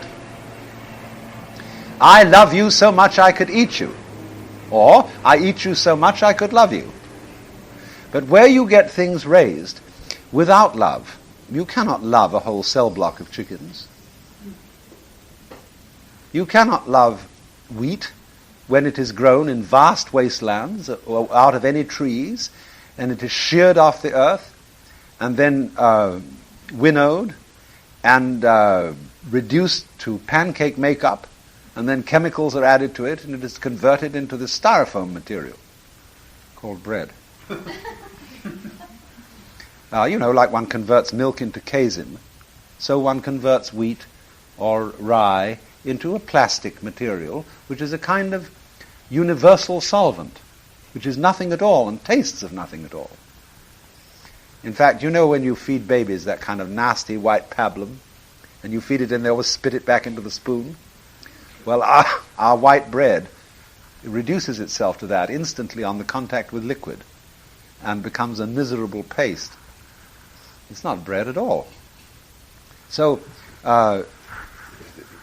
if you are unwilling, you see, to join the mutual eating society, and you want to conquer everything and not be eaten by anything, the penalty you pay for this is the annihilation of your species.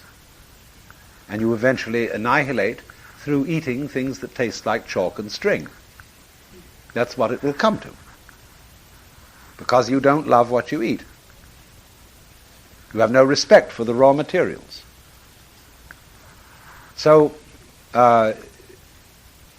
what we haven't understood then is that all groups need an enemy group. But that the enemy group which preys upon it is actually a kind of friend. Because the enemy group prunes your own group. It keeps your population at a reasonable level, and it keeps you on your toes, because you have to defend yourself against it so you don't become flabby. But you see, we have lost the meaning of chivalry in all war situations and all conflict situations. Chivalry is indicated, for example, still in such customs as that the partners to a fight salute each other before beginning to fight and salute each other again at the end. You shake hands before boxing. You do these various things. You bow before a judo contest, and so on. And that means that you recognize the opponent as an honorable opponent, as somebody with whom a fight is a really important matter. And that is really one of the most essential laws of survival. To recognize that enemies, unless they are predatory locusts, who have no respect, who do not, in other words, farm the species that they prey upon. That's the essence of the thing. You must cherish the species you prey upon. You must see, like, for example, in lumbering, you must re-sow. You must plant a tree for every tree you take. That is cherishing the species. And if you farm cows, you don't treat your cows, you often treat them better than you would your servants, because the servants can go hang. But the cows are valuable, and so you nurture them because they're going to sell as beef and they're going to provide milk or whatever it is. So the perception of the fact that it is absolutely necessary to have an out-group for your having an in-group, and that you cannot do without it, is the beginning of sociability. And so what you get then in that case is a situation of contained conflict. A conflict gets out of hand when an in-group does not realize that it needs the out-group. Then it says, let's get rid of the out-group. Get the dirty communists off the face of the earth. But do you realize what a fix we'd be in without communists? The whole economy would fall apart, because there would be no external threat. And the communists are in exactly the same situation. Their kind of politics would fall apart unless there were some wretched capitalistic imperialists with whom they could contrast themselves and against whom they could organize their energies. Because it is a curious thing that it's very difficult to get human beings to organize their energies for something pleasant. It's only under fear, under external threat to their life, that human beings will really get busy and cooperate. So, the solidarity of any group of human beings depends to an enormous extent on an external menace. And therefore that menace is friendly to the solidarity and the cooperative enterprise of the group. And this will be true of big groups as well as of small groups. Even people who say in matters of religion, that religious exclusivism is bad, that bigotry is terrible, those same people are actually playing a game called, I'm more tolerant than you. And so constitute an in-group of the tolerant, opposed to the out-group of the bigots. There's no way of getting away from this, except by transcending it with a sort of humor. when you see that the two groups need each other, you start laughing. When, for example, if I have people who argue with me with contrary opinions and who belong to different religions, I can't get mad about it because I realize that I wouldn't know what I thought unless somebody disagreed with me. And therefore, your disagreement is necessary to the preservation of my opinions. And this is the secret of humor. So,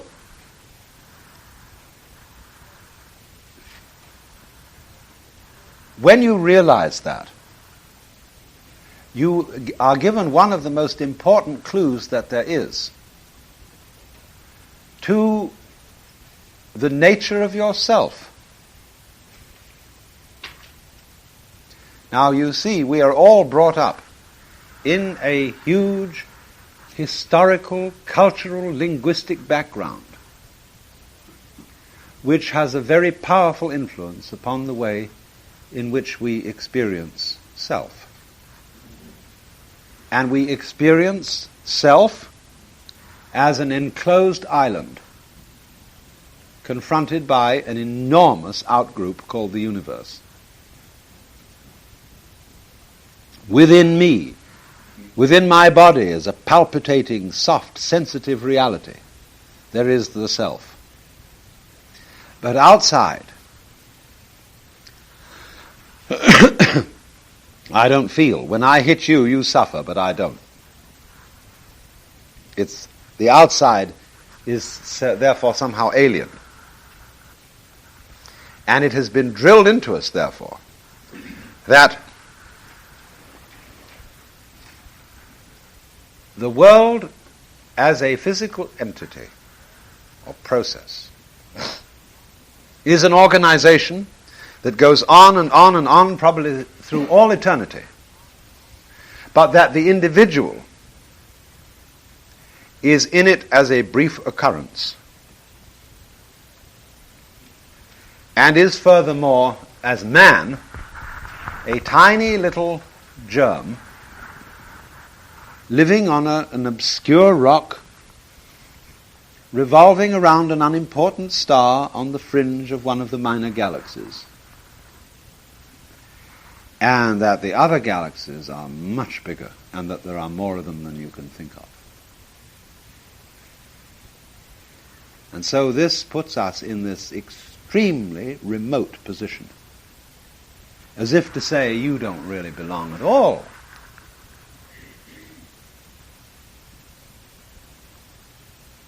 Now, I explained yesterday a new cosmology where we can surely say that any point in the universe can be regarded as the center of it.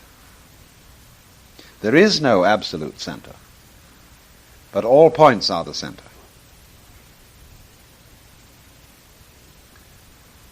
And so in the same way, if we can see that, we can make a very curious psychological readjustment to our life situation.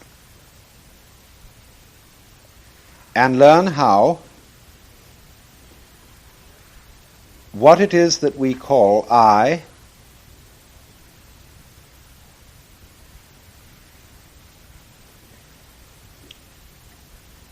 is not a poor little puppet,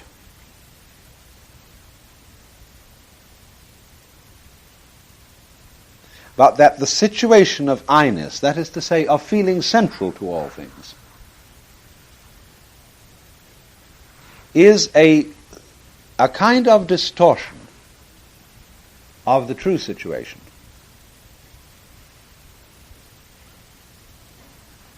Which is that I-ness and being, I-ness and existence are the same thing. Only, just as the sense of self requires the sense of other, the sense of being here requires also the interval of apparent nothingness, which we call death.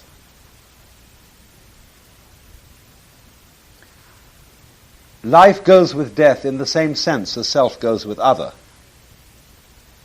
We saw there has to be this yang-yin rhythm, the crest of the wave and the trough of the wave. The crest is the life, the trough is the death, the interval. Someone has asked me what I think about the survival of the individual personality. And so you see, this problem of death is very critical to us. But you have to understand it and approach it by seeing that the real you is not the individual. If, for example, we draw a circle,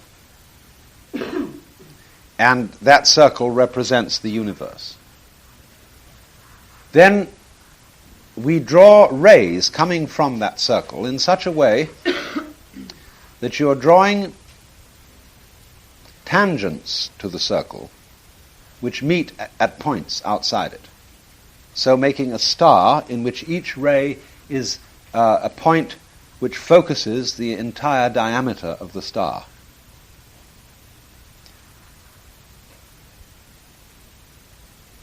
Now turn it inside out, so that the rays go inwards into the circle. So that inside the circle, the whole circle focuses itself at innumerable points within it. And then you have something like what we are. I said, using the astrological illustration, that the soul is not in the body, but the body is in the soul. The soul is the whole universe, focused at a particular time and a particular place, a here and now. And that is what you really are. In other words, those galaxies that are immensely far off and which you could think would have nothing to do with you at all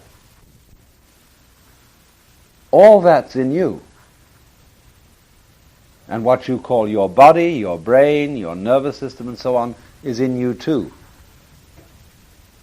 Now you can never get at, just as we can't get at the whole universe, in the sense that if there is only one ball in space and that one ball constitutes the whole universe, I showed you that we couldn't say whether that ball was moving or standing still, because there is nothing else in relation to which it moves or stands still. So there's something about the universe as a totality which is always indescribable and unget-atable. Now that is the same indescribability and unget-atability as your own mind.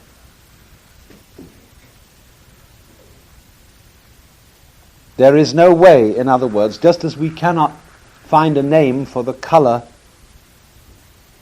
of vision, the color of the lens of the eye, and so we call it transparent, no color. Of course we have to, because in the same way a mirror has no color, otherwise it would not be able to reflect colors. So at the root of all experience whatsoever, there is the non-experience, which is fundamental to it. It can never be described in terms of any of the experiences within it, but it's basic. And it lies between light and darkness, coming and going, life and death. But there is no way of your, as it were, possessing it. And you have to realize that there is no way of your possessing it for the very simple reason that it is you.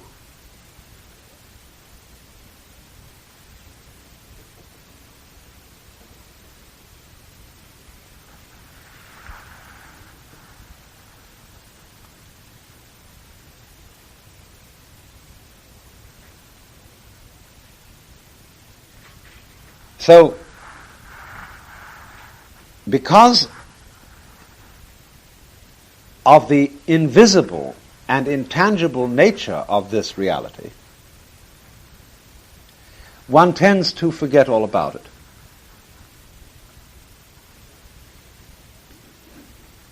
And to become fascinated instead with subsidiary features inside it. Because it has no color, no shape, at least none that could be defined, because it would have to get outside itself to define its shape. And therefore, all practical purposes, it doesn't have any shape. Therefore, it slips out of attention, and especially out of conscious attention, because, as I've pointed out to you, conscious attention always is a concentration on figures in contrast with backgrounds. And so, naturally, the total background of everything that's going on, this is again what Tillich means by the ground of being, escapes attention. It is the very first thing we fail to notice. And so in this way we become absolutely fascinated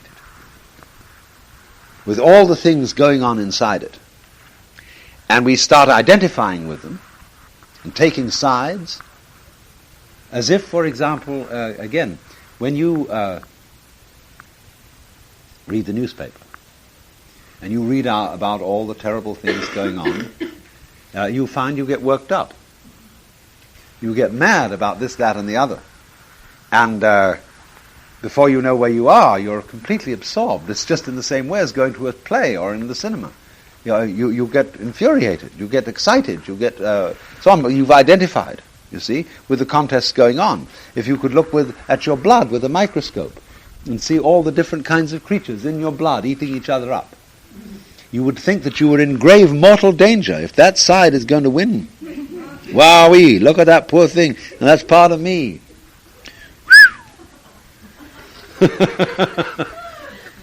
And so you get absorbed, you get partisan in that quarrel.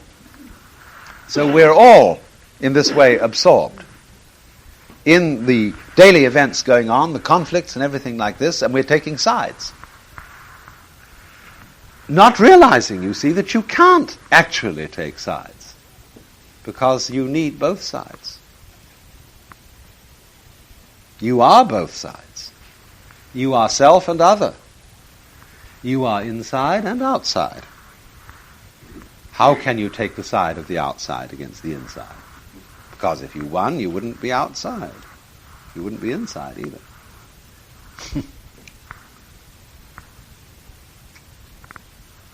So then, the project of ways of liberation, like Hinduism and Buddhism and Taoism, is to restore to the fascinated individual an awareness of his eternity and his infinity.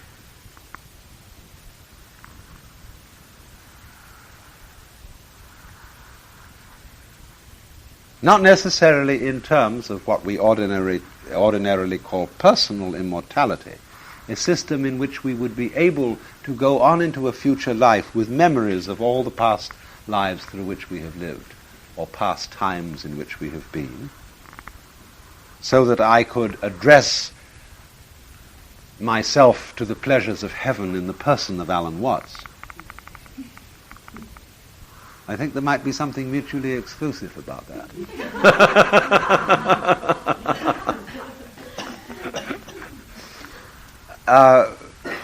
But in another way, a much more interesting way, because you well know, if you think it through, that if you remembered forever and ever,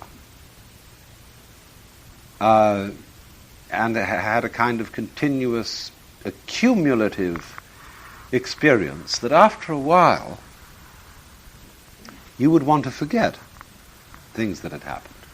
You see, forgetting is as important to remembering as elimination is to assimilation. Just as you don't simply eat food, but you let out the excrement, So in the same way, we were discussing this morning, because somebody brought it up, an analogy between the mind and the digestive system. So forgetting is tremendously important to one's mental functioning. That's why we sleep. That's why we have these intervals of unconsciousness. And unconsciousness renews things. You remember, don't you, your childhood, when the world was new to you, and how extraordinary it was, and how very beautiful.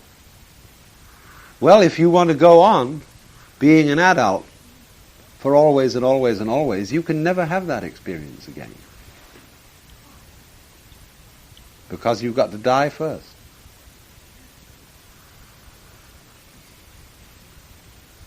And see it all anew. And that is why all initiation ceremonies involve a symbolic death, what you call dying to yourself.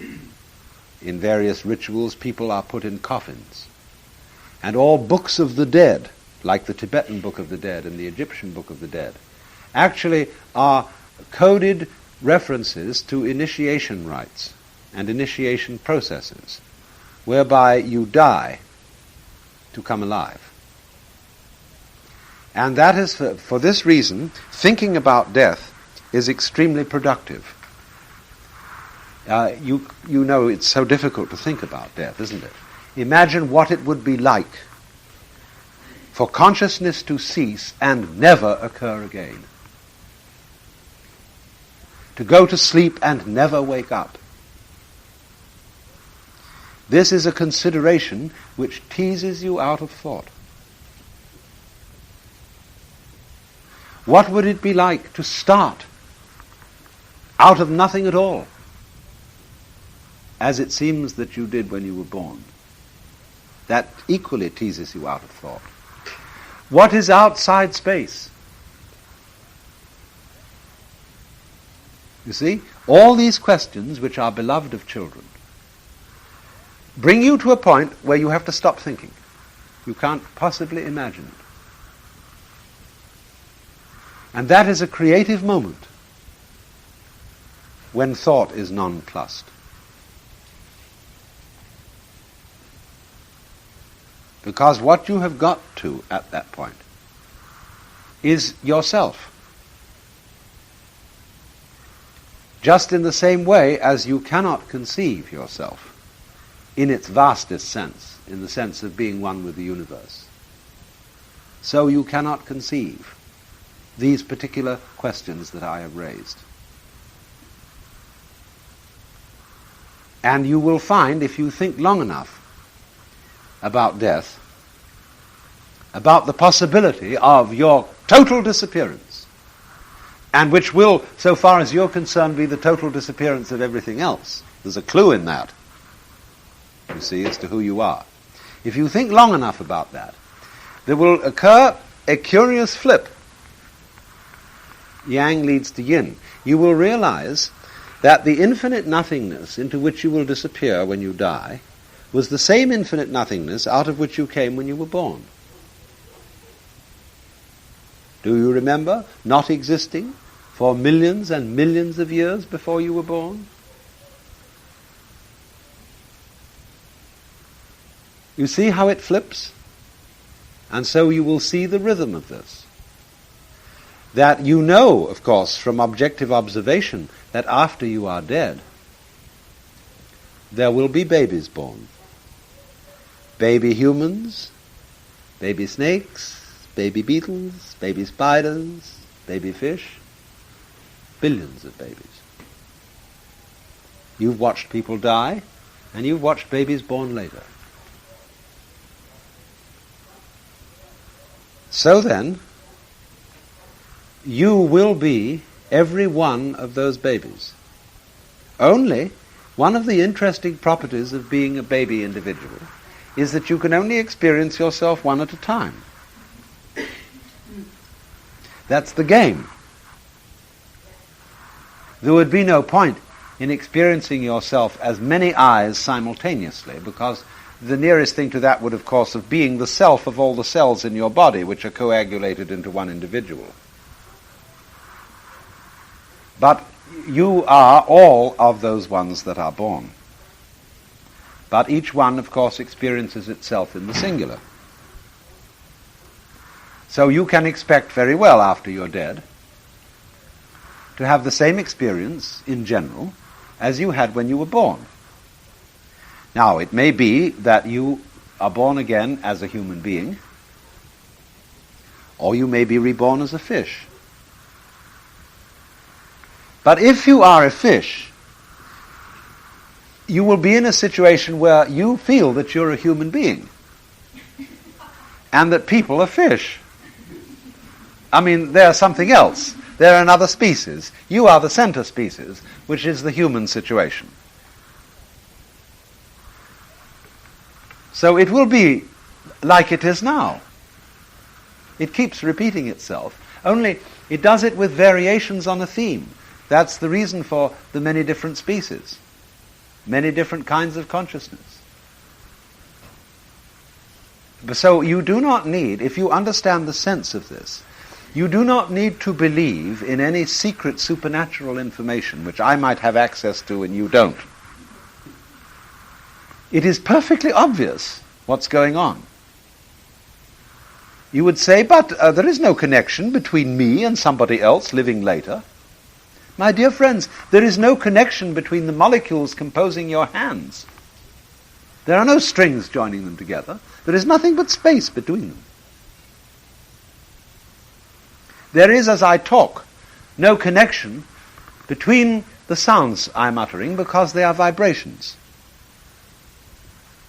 And if you magnified the sounds I'm saying, that means you would have to slow them down on a recording system. You would eventually get something that would go,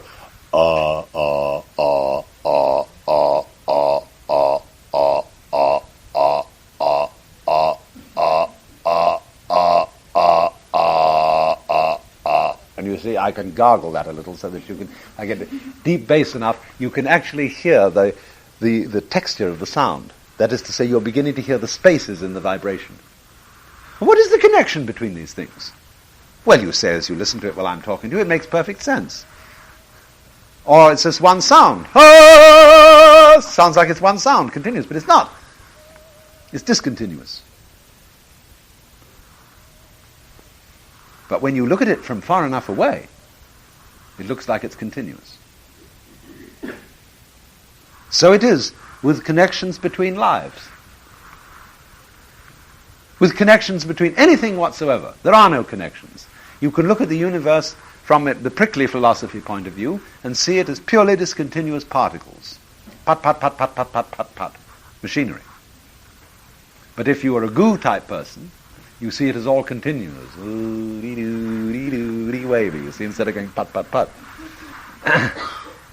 But both points of view are correct. So if you want to be continuous, you go a little bit to goo. If you want to be discontinuous, and some people would much rather be dead when they're dead, then you can go over to particles.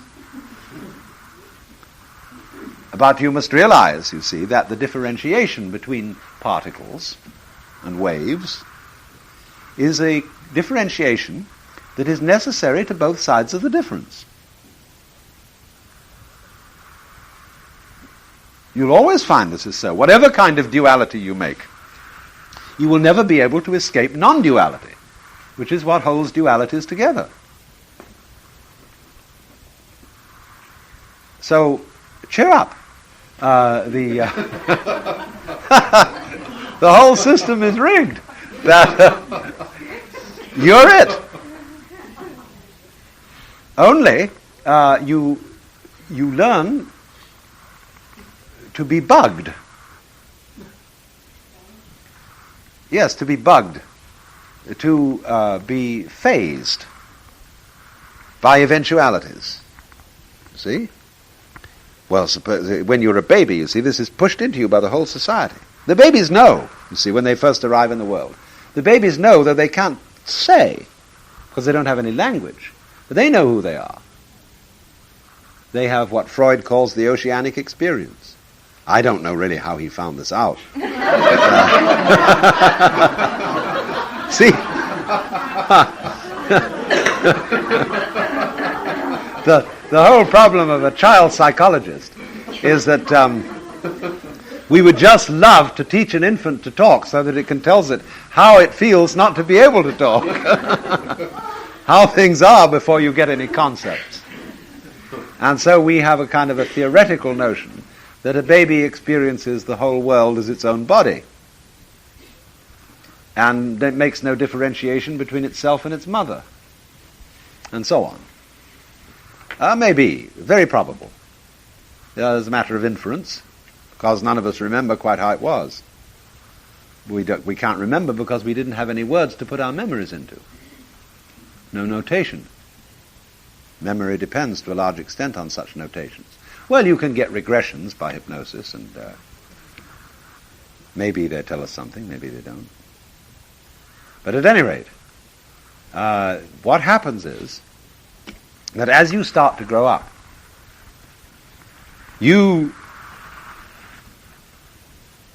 let me put it like this. I think I can get this across. To a baby, nothing has any special value. Life is just a thing that goes.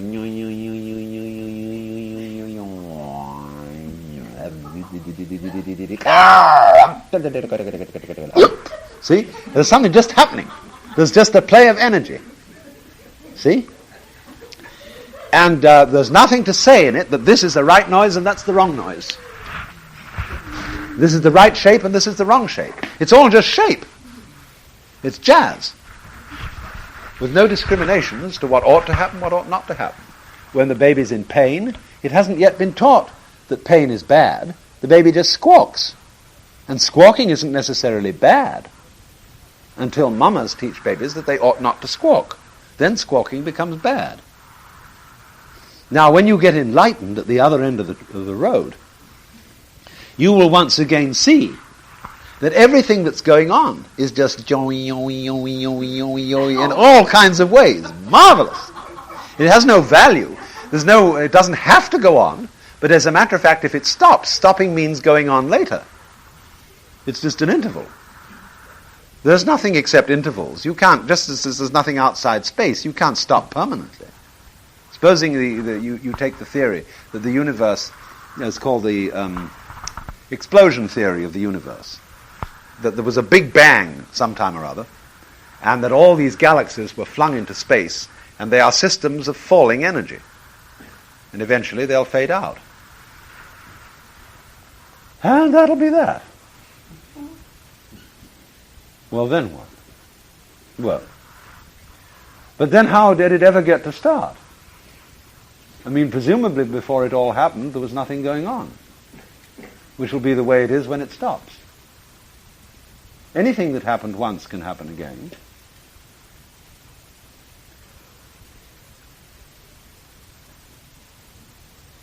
So, I mean, you may say, I can't prove that. You may say, that is my metaphysical leap of faith, that anything that happened once can happen again. But I would like to be able to bet on it if I could find some way of collecting the winnings. Of course, if I lose, I'll never know I lost. But I think this is the way it works, because everything works that way. Only the thing is that don't worry about not retaining your personal identity, because you would get absolutely bored with it if you could. Enough of it would kill you, and indeed does.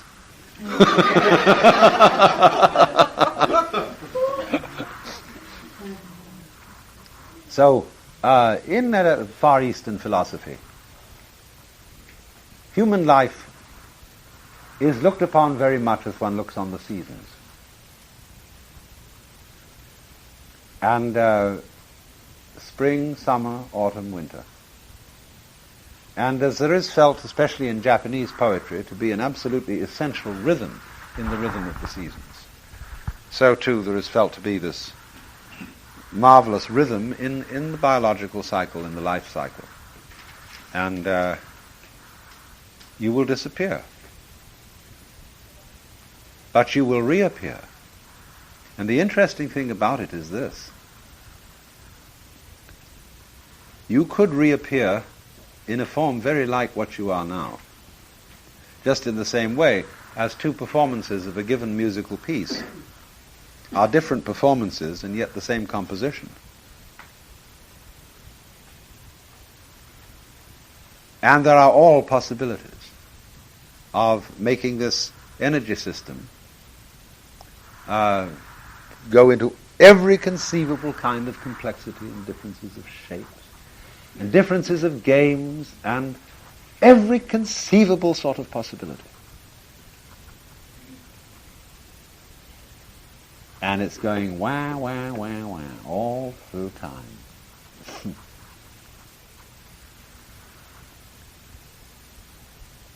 Now, the moment you see, this is an essential step, you might call it, in the meditation process, is to see this. Is to see everything as nonsense, as completely meaningless. But being just what it is what Buddhists call seeing things as of one suchness. The word suchness in Sanskrit is tathata, and that means da-da-da. See? Da-da-da, da-da-da, da-da-da, da-da-da, da-da-da, da-da-da, da-da-da, like this. When you get to seeing everything like that, when nothing matters, it doesn't matter if you die this instant, because that will be one kind of a jazz. If you go on living a long time, that'll be more kind of jazz. If this happens, if that happens, it's all just a kind of jazz, you see. You get to being able to see that. And simultaneously with seeing that, it becomes perfectly obvious that you sitting here are a continuous life with everything else all around you. One life. But that the jazz, which is called feeling that I am myself, is a way of going booey, booey, booey, booey this way. And then feeling there's something other is a thing that goes rapita, rapita, rapita, rapita, like that, you see. But it's all, as it were, bonging on the same drum. And you're the drum.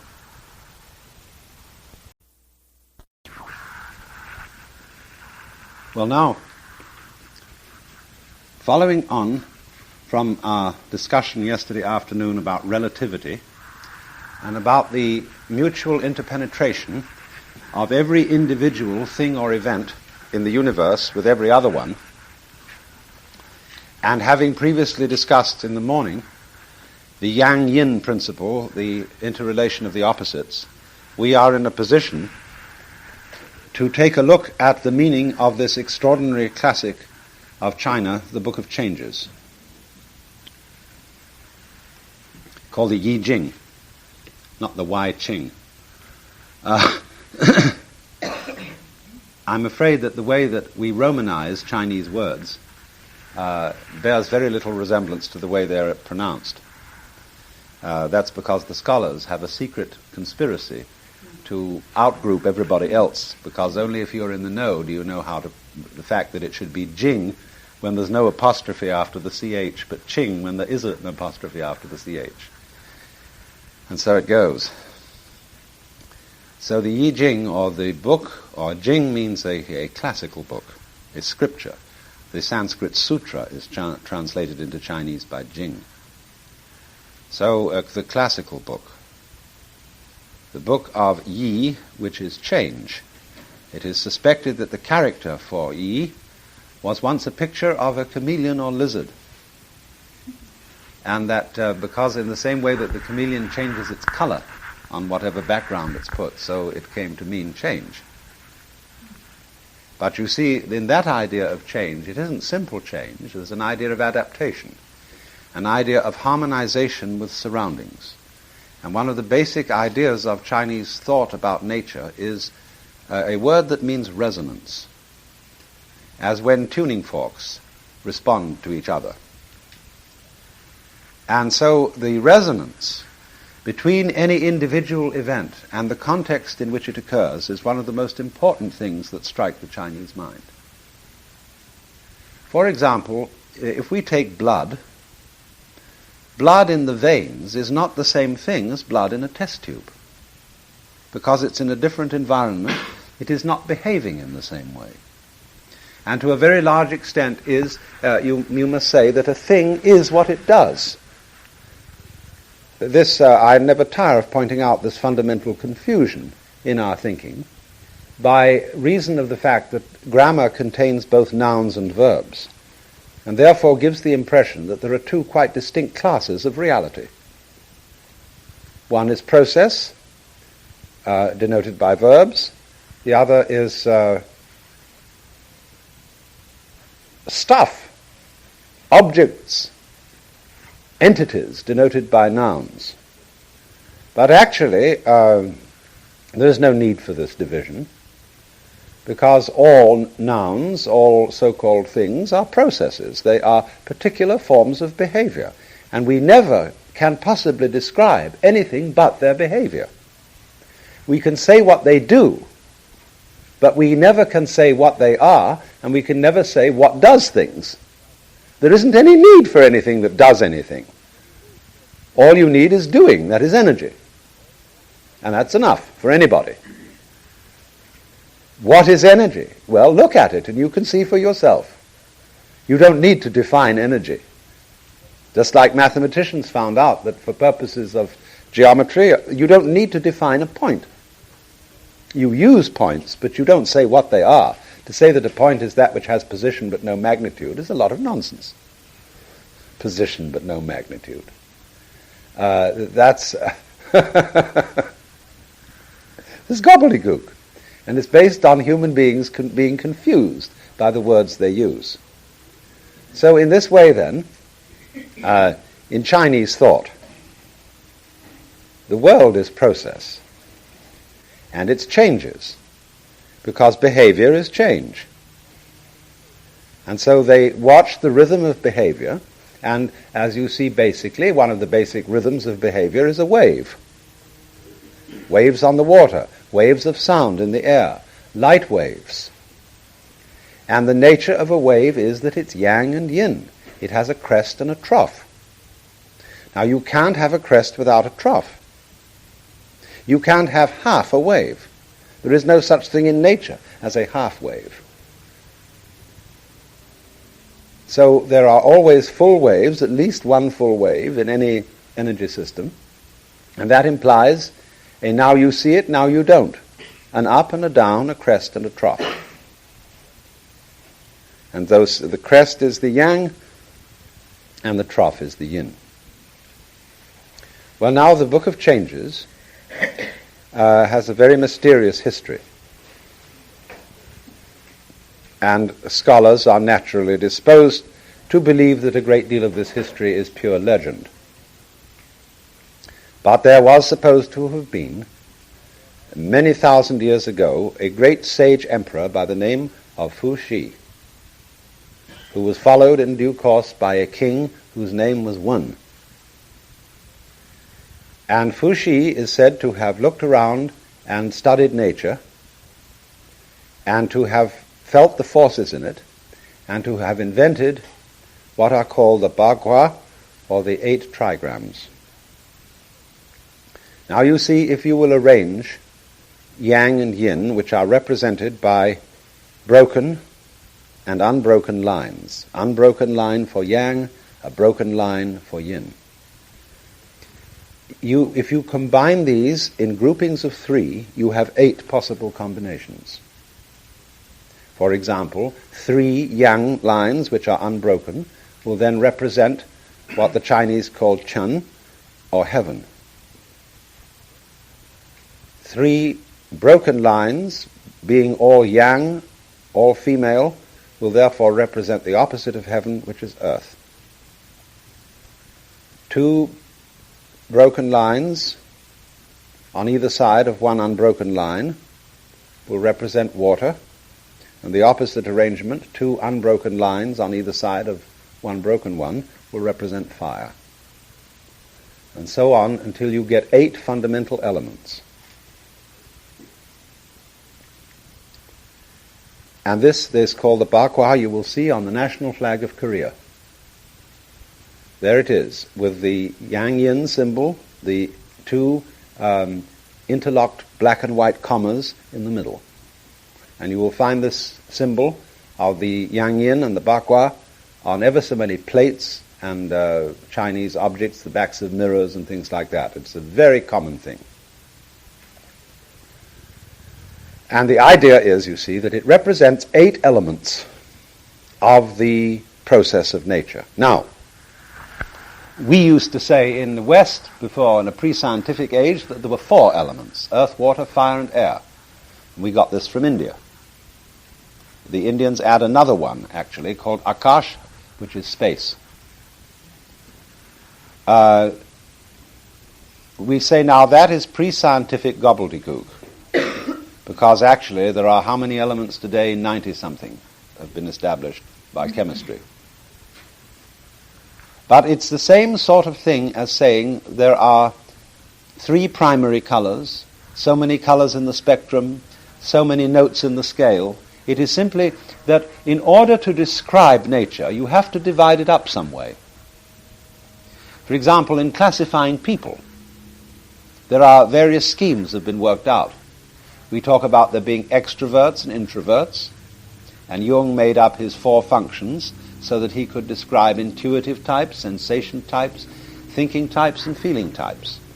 Sheldon has his own special way where he can talk about ectomorphs, mesomorphs, and endomorphs, and then have them variously cerebrotonic, somatotonic, and viscerotonic.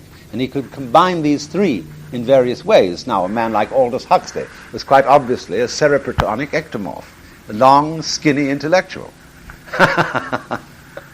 But if you look at any of these sort of classifications, you can always find flaws in them. They never really fit. And so in the same way, the, say, political classifications that we have don't really fit people, because their opinions are always too complicated, unless they're quite stupid, to be able to be fitted into any of these divisions in a precise way. But nevertheless, you can't do without classification of this sort. You can't do without spectra. We used to have a sergeant in training in the army in England who used to teach us about rifle shooting. And he said, "Today we're going to practice aiming off for wind. Now there are 3 kinds of wind: mild, fresh, and strong."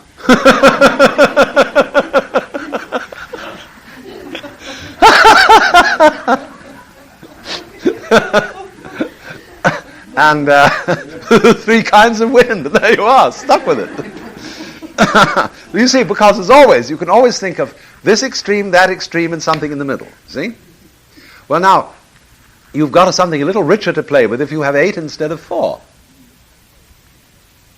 And that's the sort of thing that the I Ching classification is based on. Now then, that was Fuxi, who was supposed to have invented these things, and there is another legend that he saw these trigrams by heating the shell of a tortoise until it cracked, and then studying the cracks. In the same way, Leonardo da Vinci used to go to a filthy old wall where there were all sorts of bird droppings and scratches and markings, and he would do a Rorschach blot on it, and he would see a great battle scene, and this would give him inspiration for a painting. This is the same thing that you do when you gaze in a crystal ball, or when you look into a deep pool of ink. There are all sorts of ways of what is called divining. To divine is to consult the oracle. It's like a word. To divine, you see there's a subject called divinity, which is to do with the scriptures. So to divine is to study the oracle, just as Wittgenstein wanted to make a verb out of philosophy. Philosophy, he always thought to do philosophy. Philosophy isn't just a subject, it's an activity. And so to divine is to call upon the unconscious. Instead of thinking something out in a logical way, you allow your imagination to flow into something that is useful for an oracle, whether it's a Rorschach blot or a crystal ball or a hexagram of the Book of Changes. For after Fuxi, King Wan combined the 8 trigrams, and there are obviously 64 possible combinations of 8. And so the Book of Changes is simply a setting out of the 64 hexagrams with a commentary on them. And when you are a beginner in the art of the Book of Changes, you need the book. You look up the commentary to help you find out what the hexagram means. But when you are an expert, you don't need the book. You simply feel the meaning of these combinations of two elements. Now, the theory of the Book of Changes is a very curious one. It is related to Jiji Muge, that is to say, the mutual interpenetration of all things and events, and is based on the idea that anything that happens at this moment will be related to this moment because it's in the context of this moment. Therefore, the way I would do something at random at this time will be what we call a sign of the times, or a manifestation of what in German is called the Zeitgeist, the spirit of the time, or the mind of the time. Another way of putting it would be the configuration of the time. And it's in the same way that, for example, astrologers cast what is called a horary horoscope. That is to say, as of the moment, what are the stars? What is, in other words, the configuration of the universe? And so, in exactly the same way, the I Ching philosophy is based on the idea that how one randomly selects the yarrow stalks, or the sticks, or tosses coins, in a given situation, and you might define the situation by asking a question, that random pattern that falls will be related to the situation, and you can divine something about the situation from it.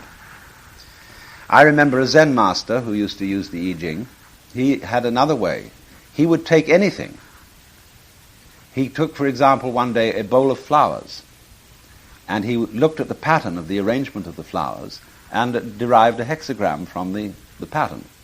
And from that, he told us about the mood the person who had arranged them had been in.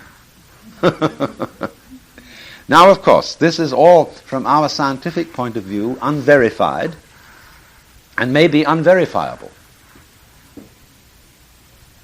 And, of course, a scientific person pooh-poohs this kind of thing.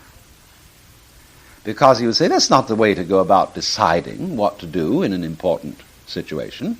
Or when you have to decide upon action in an important situation, what you do, if you're a scientifically minded person, is you study all the relevant data, and you get information. And then on the basis of that information and past experience and previous scientific studies of behavior, you decide how this situation is likely to turn out. But there is a very serious problem about that.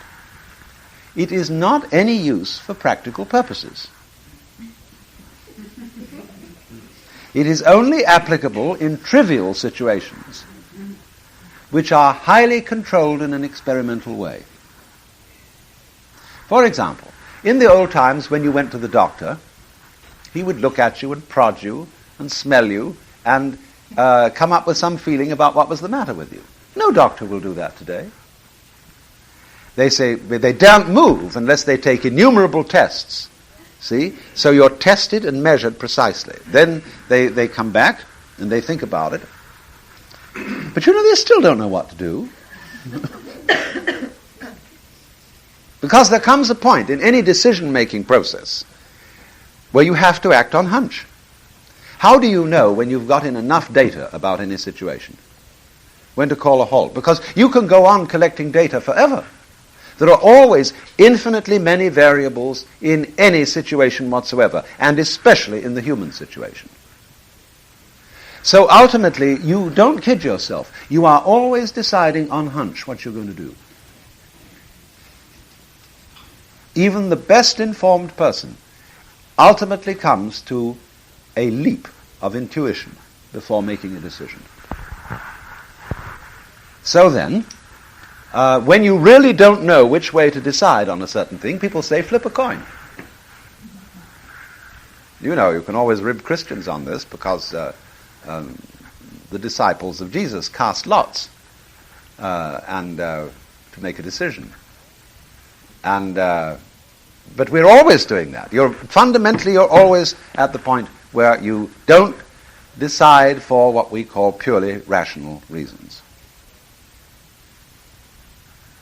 So then, flipping a coin gives you two possibilities, yes or no. Now, let's suppose you had an 8-sided coin. See, 6-sided dice is a little bit richer. Instead of giving you only two possibilities, here you've got a possibility of variation. Now let's consider a 64-sided coin. That's what you've got here. Now, again, when you get the oracle in the I Ching, it is never terribly specific. Although sometimes, in your given situation, it seems to be absolutely specific when you consult it. But on the other hand, you use it like theologians use the Bible. That is to say, they read into it anything they want to find. Only, you mustn't do this deliberately. You have to let your own unconscious processes read the oracle for you and decide what it means. In other words, you use the oracle like a Rorschach blot. And the wisdom of that is this, that your brain, if it is your brain, and nobody really knows, you see, just to put something in parentheses, is the brain the mind? Some say yes, some say no. One would think that the structure of the brain has something to do with the structure of thought. But on the other hand, it may not, in the same sense that a structure of a radio has nothing to do with the message that comes over it. Although Marshall McLuhan says, he belongs to the other school, you see, that the medium itself is the message. What is the relationship, for example, between the grid pattern of a newspaper photograph and the picture? The same grid pattern can convey any picture. So there seems to be a complete irrelevance between the two. But on the other hand, there is not quite as much irrelevance as you might think. Because any picture reproduced by this method has some connection with a time and with a technology that can produce this method. It's a rather roundabout connection, that one. But nevertheless, from a big point of view, it's a very close connection. Depends what framework you're looking at it in. Whether you've got a very big framework or a very narrow one. But, so when it comes down to it, though, and you don't know how to make a decision, all right, then you consult your brain. Now, I'm using the word brain here to mean a complex organization which you have at your disposal, which you don't understand, and which is much smarter than you are. Because you see, whatever it is that is the mind, the brain, or whatever, I don't care what you call it, it takes care of ever so many things at once which you could never possibly think of consciously. You can't be bothered consciously to regulate your glands, to see that your blood flows all right all the time, but your nervous system is taking care of that. It is regulating it all. Your nervous system is receiving information which you don't know anything about. Because when we look consciously, we by no means notice all that our eyes see. But your mind or brain registers everything that is input to your eyes. So genius in thinking is fundamentally based on being able to trust your own mind. And not confuse your mind with the content of conscious perception. The content of conscious perception is a tiny fragment of what's going on around you. You can train yourself to be more receptive than you are in ordinary consciousness. But this isn't quite the point. It is not like, how many things did you notice? You know how you can play a game with children, and when they become boring in a car, and they get out a pad and write down how many things you noticed as you went along. Scouts play this sort of thing. Well, that's all right, but that's not the point here. The point here is not how much did you notice, because there's no end to that. You can play that game, and there are infinitely many things that you could notice. The point is to take them all in one glance. And you can't do that with conscious attention, but you do it with your basic neurological or mental equipment, whatever you want to call it. So therefore, you have at your disposal this amazing computer, or whatever it is, that can think multidimensionally, on ever so many levels at once. Now, thousands of years ago, we don't know how far all this goes back, but people naturally trusted their minds to tell them what to do. They didn't make decisions. They did what they felt like. Or, as we should call it, they followed instinct, as animals do. Then they discovered how to figure through language and through numbers. They found that figuring could be very effective. And they started using it and relying on it more and more and more. And as a result of this, developed anxiety. Because when you don't figure and you live purely spontaneously, you never worry.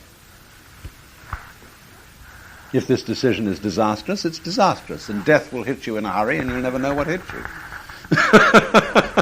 You don't spend all your time worrying about, did you make up your mind in the right way?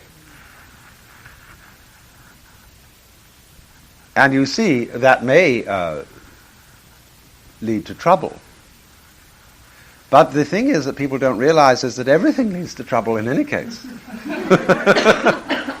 If you develop the intellect and its calculation processes to an excessive degree, what do you have? Well, you have the weapons lab of the United States Air Force, and you have the Russian this, that, and the other, and the Chinese something else. You have planned disaster. If you leave it alone, which is what the Taoists mean, partly by wu-wei or non-interference, there will still be troubles in the world, but you won't have to worry about them. And you will float along, and you will feel very free. And the question is to try and con modern people into living that way. Now, I'm putting this, you mustn't take me too literally. Because for a really well-developed human being, he isn't one who simply abandons thinking and planning. Because after all, that is some faculty that we have, in just the same way that a bird has a beak. And you don't want to, as it were, amputate your faculties. The point is rather something like this. We have to recognize the hierarchical situation of our faculties. That the thinking faculty is the servant of the larger mind, which doesn't need to think. Just as God, if I may use that expression again, if you asked him, how high is Mont Blanc in millimeters? He would say, well, I really don't know. I'll have to measure it.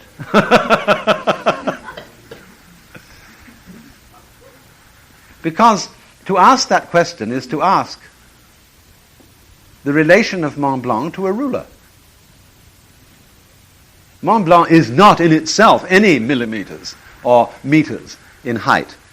What is this is simply a short way of talking about comparing it with a scale.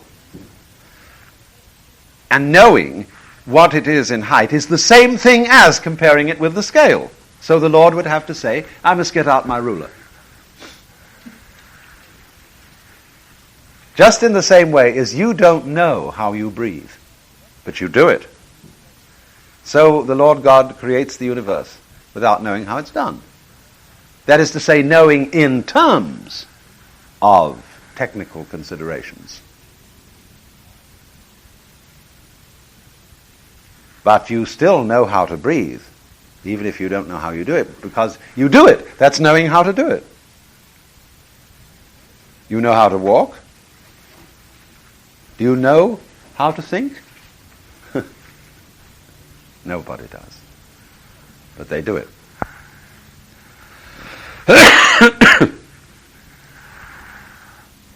So then, this unknown process produces the knowing process. But the knowing process is subordinate to it. And therefore you have to learn how to include thinking in spontaneity. But it's subordinate to spontaneity.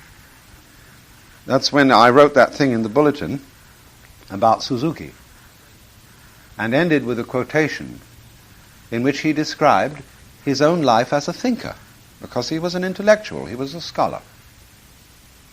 But he did scholarship in the spirit of spontaneity. He used thinking. He was not used by thinking. And when I say he here, I'm referring to the mind beyond consciousness. Now, the mind beyond consciousness, we discussed a little bit of this yesterday, that we call the self with a capital S as distinct from the ego. And I pointed out why the horoscope was traditionally considered to be the map of the soul, and that the body is in the soul, not the soul in the body. So the mind that I am talking about is not merely your nervous system. If we will talk about it now in physical terms, it is not merely the nervous system, but it is the entire physical environment in which your nervous system exists and all the relationships operating within it. That's your mind. In other words, the kind of mind you have at this moment is impossible without your living in this kind of a society. Your mind includes the telephone book, the Encyclopedia Britannica, the University of California, and everything else going on, say, in the intellectual world. Every one of us exists mentally in relation to the total intellectual process going on in this day and age in society. You draw on it, it infiltrates you, it provides you with language. You didn't invent the English language. It was given to you as a result of a social enterprise going on for thousands of years. So in this sense, when you consult your mind, you are consulting the entire organization of the universe as it is more immediately reflected in the structure of your nervous system and everything that your nervous system is doing, all the kinds of messages that are running through it. It is these messages that constitute the mind. And so this is what Buckminster Fuller means when he talks about synergy. S-Y-N-E-R-G-Y. Means from the Greek synergos, working together, and he believes that any organization has more intelligence than any one of its members. And he therefore goes on to believe that the industrial complex of communication systems covering the face of the earth is developing its own intelligence. And it will be much more intelligent than any one of us. And this may perhaps save the situation. We don't know. I mean, one illustration of this is that I'm very familiar with is air transportation.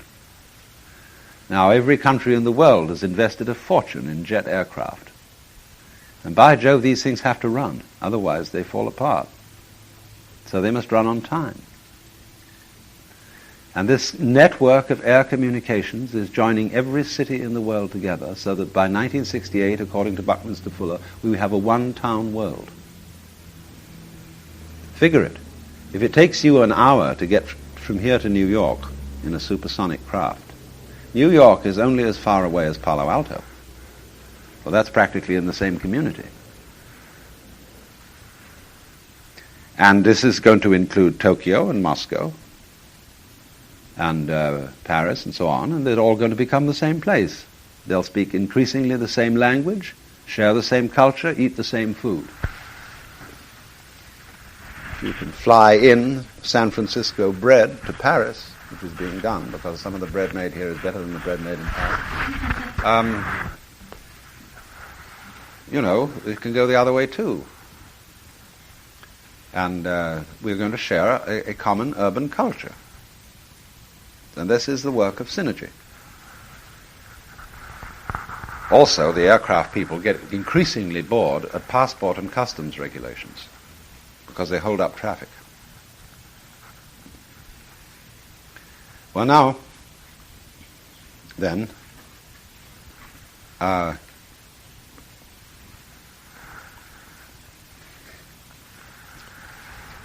you might like to see how the I Ching is used. And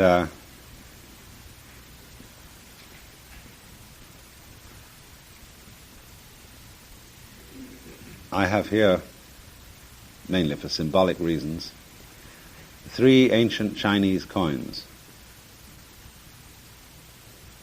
You will see that they have a square hole in the middle, and that on one side they're inscribed and on the other side they're not.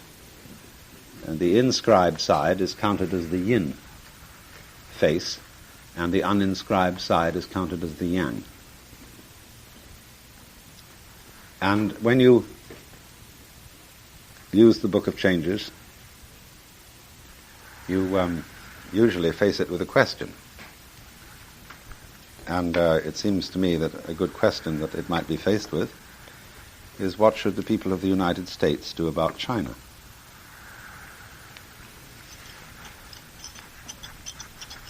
And you respectfully request the wisdom of the oracle in this matter, and you throw the coins down to see how they fall. And what I have is 1 yang and 2 yins. Now, strangely enough, that counts in this system, and I don't quite know why, as what's called the yang. I think maybe I do know why. You would think it would be a yin with 2 yins and 1 yang, but it counts as the yang, and that's the bottom line of the hexagram. And by being a yang, it means it's a fixed line. It doesn't change. Perhaps the reason why that's called the yang is that when you've got 2 yins and 1 yang, it means the yin is weakening and the yang is coming up. Because when you reach a point at which the yin force comes to a maximum, there is in it the seed of the yang force, and vice versa.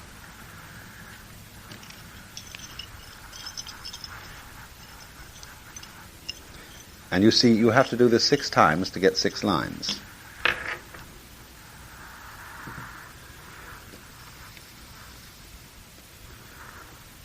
And so this time we have 2 yangs and 1 yin, which gives us the yang yin. And that again is a line which doesn't change.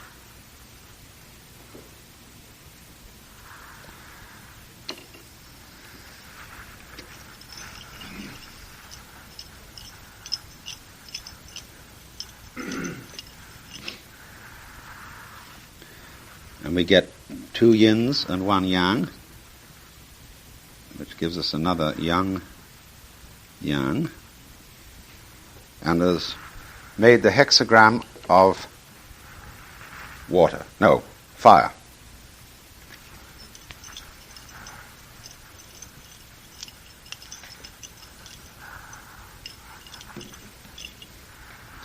And this time we get 3 yin, which gives us a changing yin line, which is written like this.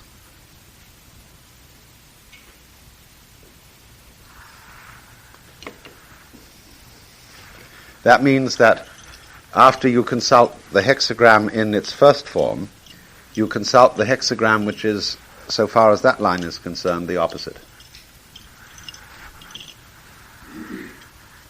Again, 2 yins and 1 yang, giving us the yang-yang.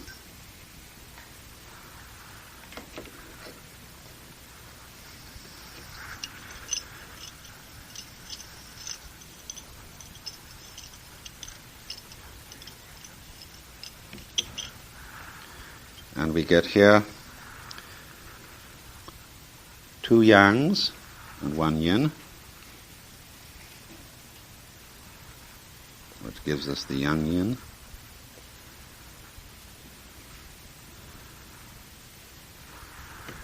And so we get fire over water.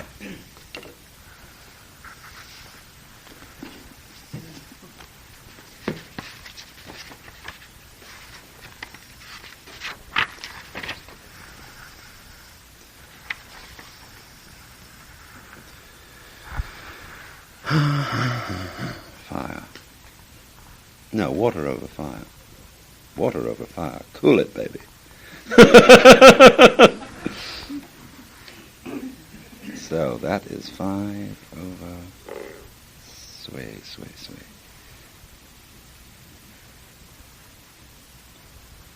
Yeah. Lee. Can't remember Lee. 63.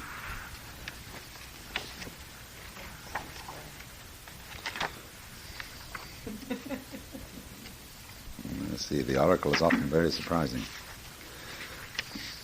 63. GG, meaning after completion.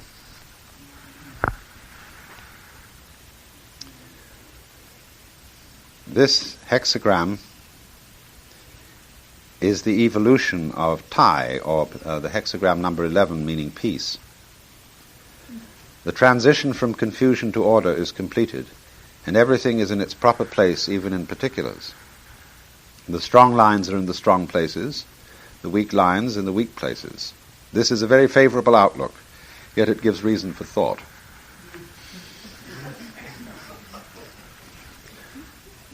For it is just when perfect equilibrium has been reached that any movement may cause order to revert to disorder. The one strong line that has moved to the top, thus effecting complete order in details, is followed by the other lines, each moving according to its nature. And thus suddenly there arises again the hexagram P, number 12, which is standstill. Let's see, we're going to move to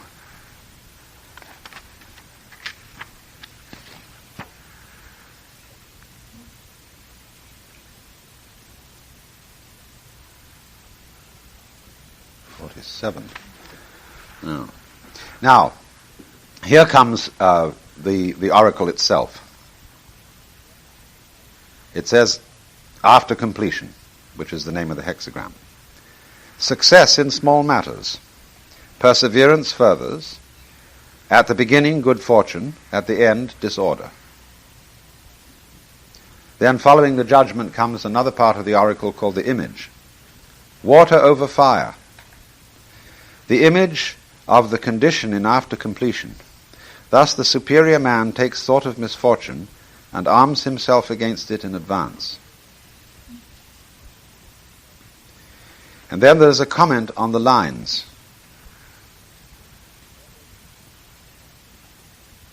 And we have an 8 in the a 6 in the 4th place.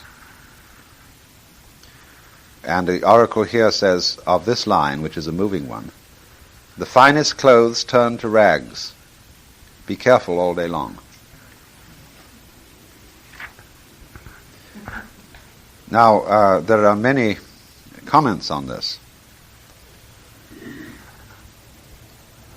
but we should look first at the hexagram it turns into, which is number, what did I say, 43, I think I said. 47. Turns into 47.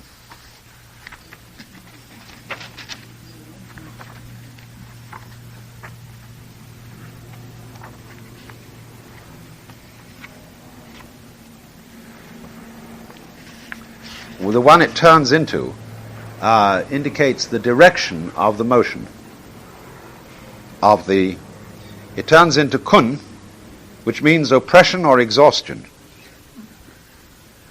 with the lake above and the water below. The judgment is oppression, success, perseverance. The great man brings about good fortune, no blame. When one has something to say, it is not believed. The image. There is no water in the lake. The image of exhaustion. Thus the superior man stakes his life on following his will.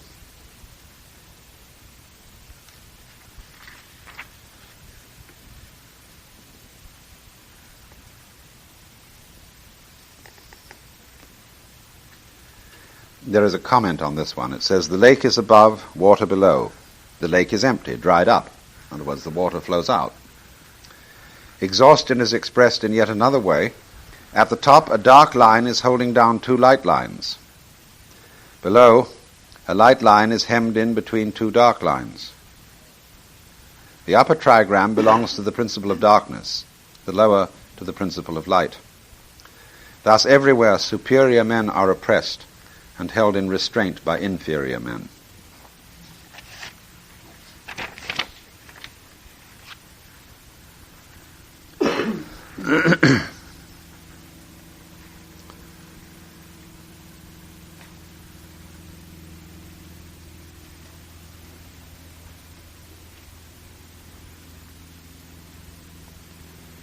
Now the commentary on the judgment of the original hexagram reads, the transition from the old to the new time is already accomplished.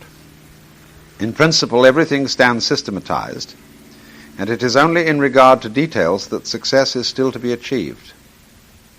In respect to this, however, we must be careful to maintain the right attitude.